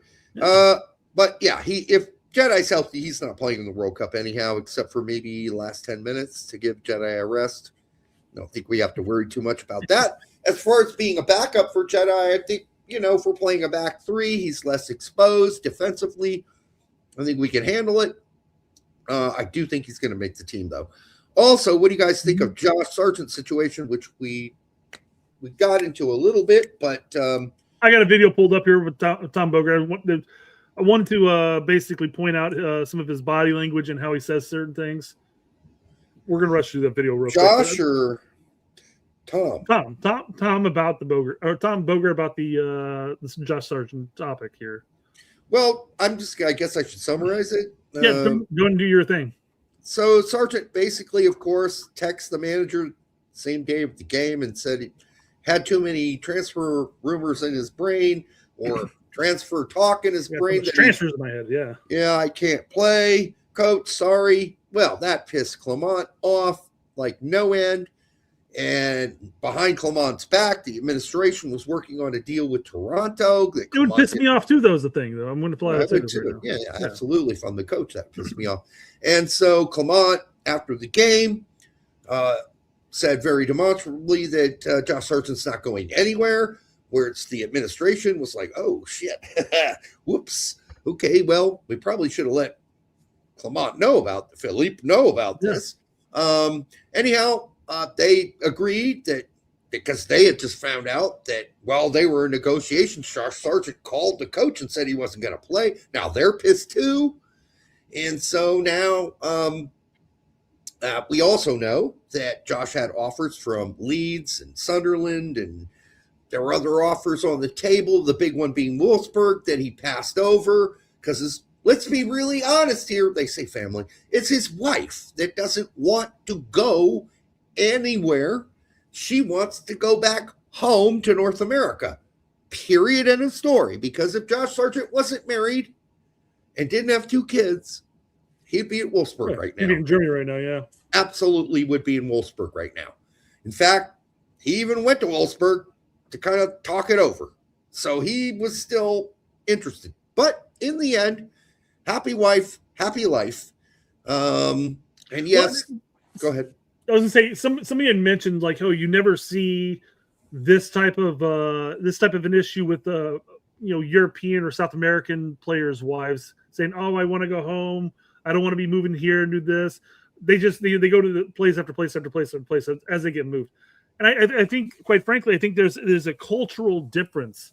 I'm not saying between country here, country there, but soccer culture is a difference because I feel like when you're looking at star players coming out of Europe or out of South America, the women who end up, wedding those players know what life they're really getting into. This is Josh's what? This is his high school sweetheart, yes? Yes. So I think she had an idea, like, I'm going to Europe, but she didn't really think that, oh, well, we might be moving here in a couple of years. We might be moving here next year. It's a different type of mentality, and she's got 3 kids now. 2. She wants to move. A lot of the Norwich people were talking about it's 3, but whatever. I think it's 2, 2. 3. It's all the same at that point. Yeah, it's multiple. It's enough. And I understand at some point he just might be like, I just want to go home. And no, he's not.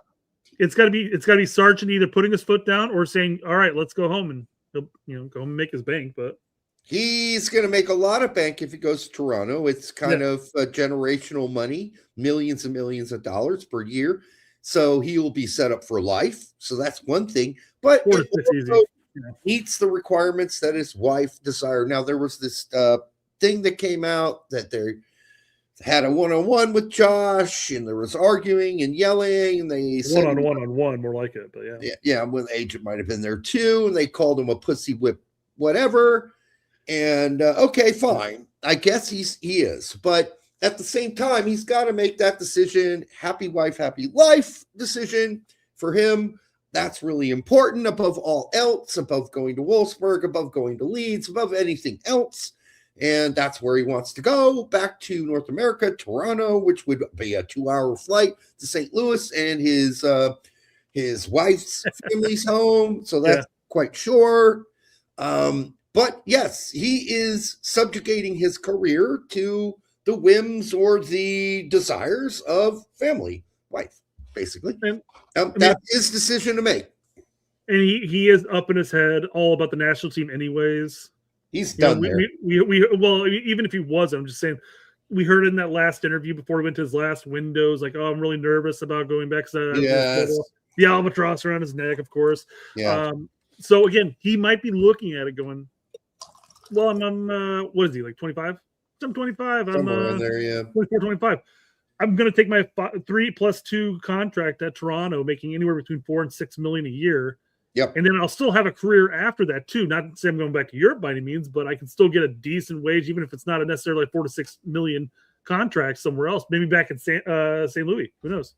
But 100% family oriented here, and I can't fault him, quite frankly. I mean, I would love for him to continue to push himself and become the player that we all wanted him to be. I mean, you would think there's an argument you could make like, hey, babe, you do realize if we go to Wolfsburg and I kick ass and score, I'm going to go to the World Cup. So there's going to be money from that. But there's also the chance I could go play for a bigger team after that. Like, I don't know, Bayern or Dortmund or who knows, more money. But then at the same time, you look at what Toronto's offering. Is anybody else going to offer that kind of fucking money? No. So now you're looking at generational wealth. You're also going to please your wife, who desperately does not want to live in England or Germany anymore. And you're going to get the hell out of there. So there's that. Let's be frank. He's making like 1.4 mil at Norwich right now. He's like the top paid player on the squad, which is kind of adding more salt to the wound for the fans and probably the organization as a whole. But how much do you think he'd really get if he went to Wolves? Was there a rumor as far as what he'd get paid if he went to Wolves? I don't remember. It wouldn't be any close to. And by the way, when I'm saying Dortmund and Bayern, by the way, I'm talking about aspirational thoughts in one's head. Right? So that's kind of what you're thinking. If you're Josh Sargent, you're 24, 25, you should have aspirations to go one day play for a top team. Okay, if you're being realistic, maybe that's what he's doing. I'm never going to play at Dortmund. Like, Wolfsburg's as good as it's going to get for me. So, but Toronto's offering me generational wealth. Take it. And that's what he wants to do. And at the same time. So the only thing here, to sum it up, is he's being held hostage right now. And in the end, Norwich they'll let him go. They'll take the 18, 20 mil, whatever the Toronto finally they settle on, because they're not going to get a better deal than that. And if they do, Josh ain't going to anywhere else. A, because it won't be as good. And B, because he don't want to be in Europe. His wife doesn't want to be in Europe. Period. That's it. That's the end of the story. Yeah. I mean, $6 million contract overall over the course of 3 years, or a $24 million contract over the next 5. I mean, yeah, it's tough. So yeah, it is tough. And the kind of money he's going to make at Toronto, he's just not going to make in Wolfsburg. And so he wants the deal, obviously, but so Norwich need the money. They need the money desperately. Remember, they're not getting parachute payments anymore. So they need this $20 million, $18 million for Josh Sargent. Well, they would have made more in other offers, but they're going to have to take this because it is absolutely clear at this point that the wife wants to leave and go back to North America. Period. End of the story. And why? And Josh is going to make that happen. And so they're going to make him play U21s. But by the time this winter transfer window is coming to a close, he will be in Toronto. They can't afford Norwich to not have that $20 million in the coffers so they can go get other players. So they can, right now they're playing really good without Josh Sargent. So maybe they got something going there. But they want to survive. They want to stay in the championship, and they could really use the $20 million. Yeah. And they're not going to get $20 million for any other player they have, period. Agreed. All right. I skipped ahead of the summarization that we just did for Tom. Now he's going to be getting asked some devil's advocate type questions.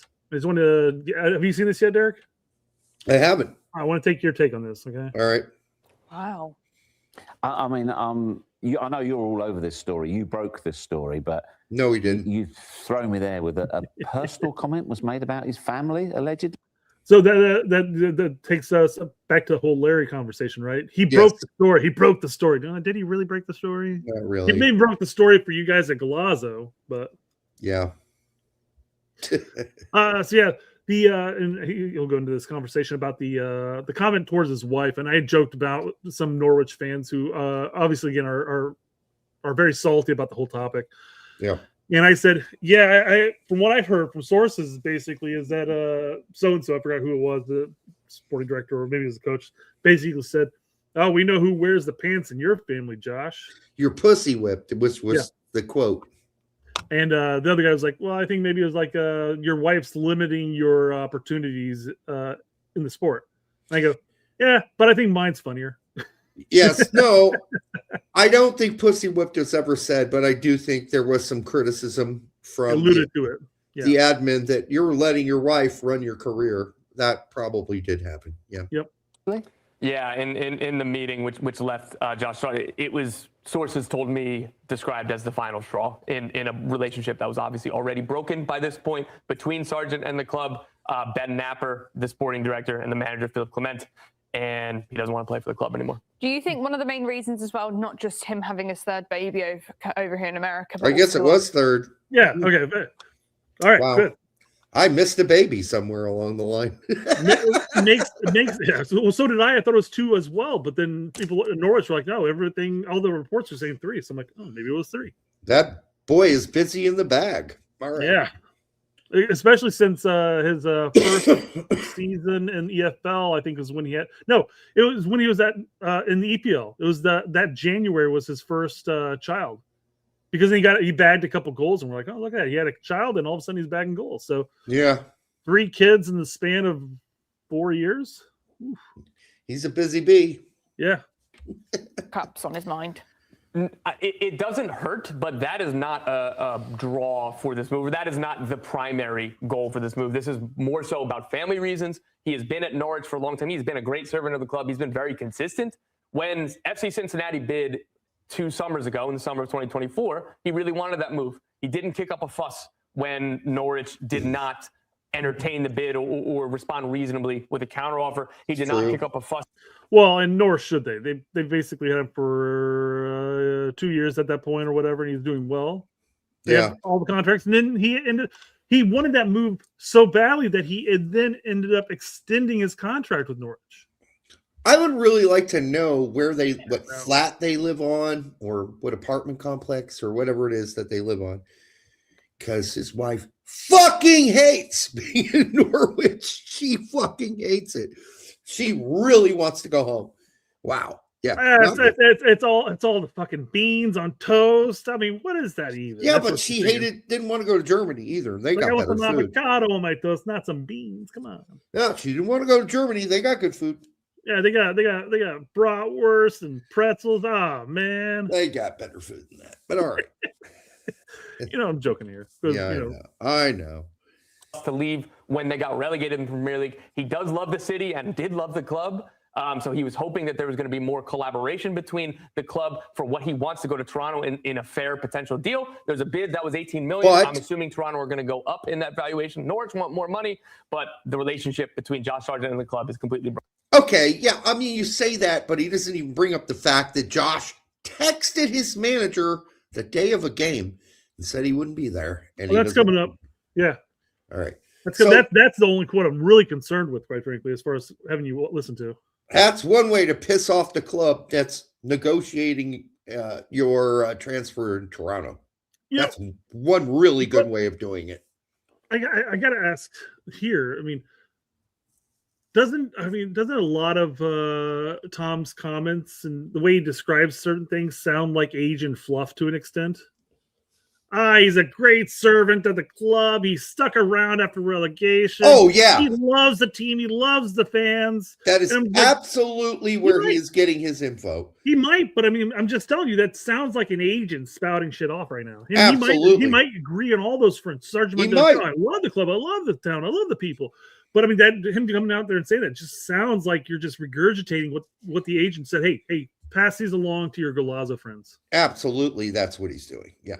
I mean, that's where he got this info from. The agent, obviously. 100%, yeah. Absolutely. Not from somebody closely with the Sargent family. All right? Yeah. He's not talking to who I'm talking to. Oh, that's all I'm saying. Yes. That's it. Okay. I know you clearly have got sympathy for him and understand it. But at the same time, what did you make of him texting his manager saying, I'm not playing, I'm moving? What do you think he's going to say? Hopefully he says that's the wrong move, and his agent, he's not going to say, if he says his agent gave him bad advice, I'll give him props. Yeah, exactly. Right. Yep. Let's see what he has to say. So he just asked the question, hey, what do you think about the text he sent? Yep.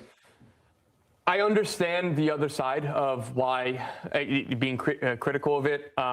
From what I've been told, there have been negotiations between Toronto and Norwich since the beginning of December. No, that's true. And there was a feeling that Norwich were trying to slow play this as best they could, so Josh Sargent would play more and more games for the club. So probably it was a leverage play of, well, if you want to just keep stringing this out for me to play more games, I'm not doing it. My head isn't right. I'm upset. I don't want to play. Okay, that's all true, though. I got that from my source, too. They've been promising this move for a while, and they kept dragging their feet.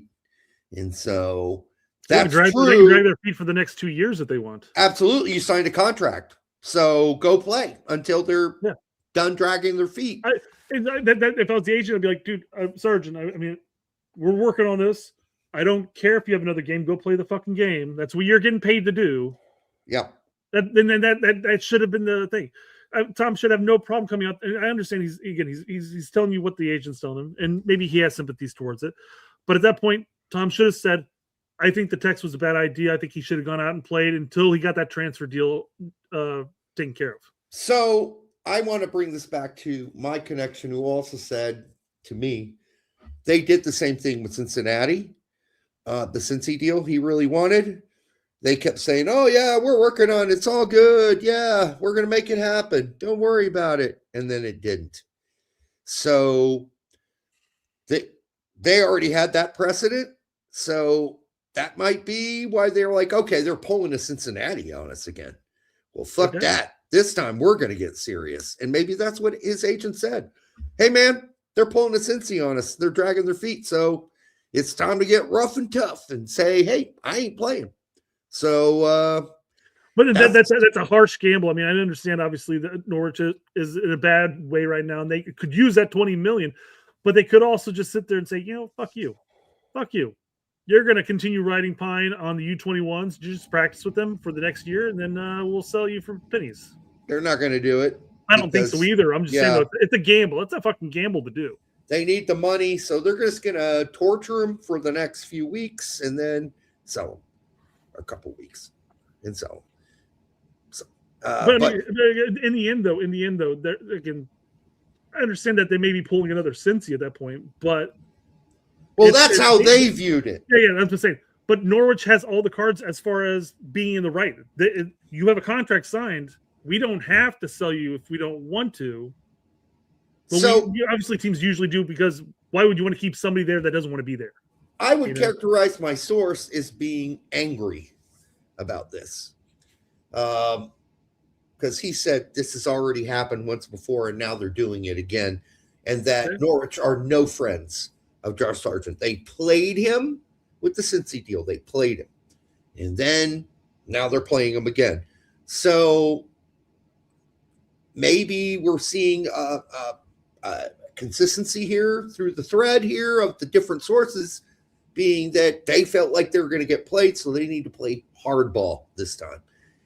I think it was a miscalculation, but then you could also say, well, if he doesn't play hardball, maybe he doesn't get out, because eventually he's going to get out. They cannot afford to pass up $18 million, and Josh has probably no problem playing with the U21s for a few weeks before it all happens. So, I mean, I guess if I recall correctly, the bid for Cincy was 20 plus. I mean, it was right around that range, if I recall correctly. Yeah. Toronto is 18 euros. I think it's 20 some oddly Canadian at that point. But they were more than willing to sell him to Wolfsburg for 22 or 23. So why is there a situation as far as dragging your feet for MLS at that point when you're more than happy to sell him off to another team in Europe? Is there potentially an issue where the amount of money that gets transferred from going from England to Germany is less of a hit than, say, going somewhere else? Or maybe that the agents are asking for more because they're going back here or whatever compared to over here. I don't know. Well, but, I mean, there's got to be a reason why if you're dragging your feet for these specific moves, but you're more than happy to shuttle them off over here to Germany, there's got to be something there. Yes, there is. It's called sell-on percentage. Okay. He goes to Toronto. He doesn't move anywhere. That's right. Okay, yeah, fair enough. He will never make any bigger money ever again. You're right. But if you go to Wolfsburg, there is a chance that Leipzig or somebody's like, even if hey, it's a lesser move, you're still getting something. Yeah. Sell-on's off. This after Toronto, he's stuck in MLS. He's not going anywhere ever again, probably, just based on how this usually works with other players who have come back from playing in bigger leagues in Europe, or because he did play in the EPL, he did play in the Bundesliga. He's not going back after this. He's never going to be a bigger deal than this, and they're not ever going to make much money going forward off of Josh Sargent. So yes, that's why they were willing with the Wolfsburg deal, because hell, Josh Sargent might have ended up at Inter Milan or AC Milan or somebody with big bucks that were really going to put some cash down. They're going to make more money, but him going to Toronto, that's the end, really. He's never going to be worth as much that he is now. So it's possible that there might be another MLS move in there, but doubtful. Yeah, well, if they're working over that much money, it's not going to happen. And he will not be a $18 million impact player at Toronto. I'm just telling you, he won't be. He'll be a good player. He'll be a good, solid scorer. But is he going to blow the league away and be that $20 million almost dollar sort of player that is transformational for your team, and that you build everything around that player like you would around Messi or somebody else? Dempsey? I don't think so. He's not even Dempsey. Well, not at Toronto, but it could have played a bigger role if you were to say move back home. Because then you have that, hey, St. Louis, local boy returns home. Makes good. Come over and get some jerseys, get this, get that, get that. There's definitely marketable aspects to that Toronto may not necessarily have, because in Toronto, who's really going to care outside of this production on the pitch? Right. So there is a bit of sadness before we leave the show that I do want to admit, which is I had high hopes for Josh Sargent. I think we both did, and I think others did too, and just hasn't happened. So I wish him the best. I know he'll end up there eventually after they torture him for a couple weeks or whatever before the transfer happens. And, of course, try to publicly embarrass him as much as they can by making him play with the U21s. But in the end, he'll be there. I wish him the best. I hope he makes an impact in MLS that's demonstrable, that is registerable. I don't think it'll be an earthquake, but we'll see. All right, are we done here, Brett? Real quick, one last thing, I guess, pull up here. Yeah. Just a quick transfer news possible. I'm not sure if true this is, but apparently Figueroa is going to be an FC Porto player in the next few days. Yeah, this was on our last show, too. Did we cover this on the last show? Yeah, and I said the same thing I'm going to say now. If he goes to FC Porto, he's not playing very much. I'm sorry. That's apparently it's going to be a loan with a purchase option for $4 million. One of the best teams in fucking Portugal. And what has he? I mean, he's still playing U21s. He made one bench appearance for Liverpool's big boy team. Yeah. No, they're maybe looking at the prospect. He is the I think he was last time I looked, he was tied with the leading goal scorer of the U21s. He is. So, I mean, they may be looking at it as a prospect option. And it's a loan, so who cares? Gamble. Fuck it. Can I tell you what that means, being one of the top scorers in the U21 league in England? A lot. Nothing. Absolutely zero. Doesn't mean much at all. So he's got a lot to prove, and he goes to Porto. He'll get 5 minutes off the bench here and there. Going to have to make the most of that. It'll be a good experience for him. But again, more likely to play for another country than the U.S. men's national team going forward. Not writing him off completely. Not saying forget about him. Just telling you he's not. If there are people out there boasting him as like the next greatest thing, it's not true. He's not. So, sorry. Yeah, maybe that is Debbie Downer. Okay, I'll take the next Agye, right, or Ricardo Pepi or anything like that. But it doesn't have to be the next greatest thing. But I mean, a solid contributor, sure, I'll take it. He's not going to be Ricardo Pepi. I'm just saying, I'll take it. You will take it and you will enjoy it. All right. For the 300 of you who are here tonight with us, I just want to say thank you for welcoming us back after being off for a week. I know that can usually screw up the algorithm, but seems to be okay right now. Do check out our predictions for Group C, which is in the non-live section of our show. When you go to our page, it's in videos, I believe. Yeah, I think it's kind of interesting. We're going to do one for each group, one by one, and put those out once a week. And hopefully we don't get any death threats like we did in 2012. All right. Until then, we love you guys. Have a great night. We'll see you soon. Good night.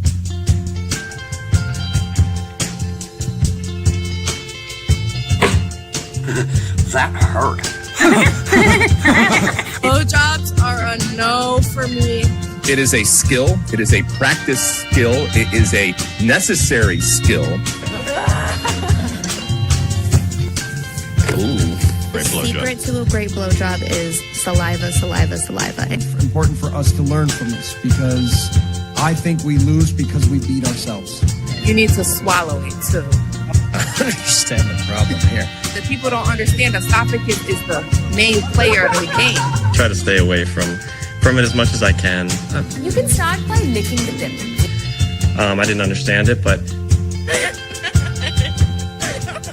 Patrick Agyemang to Bambi or a newborn giraffe or what.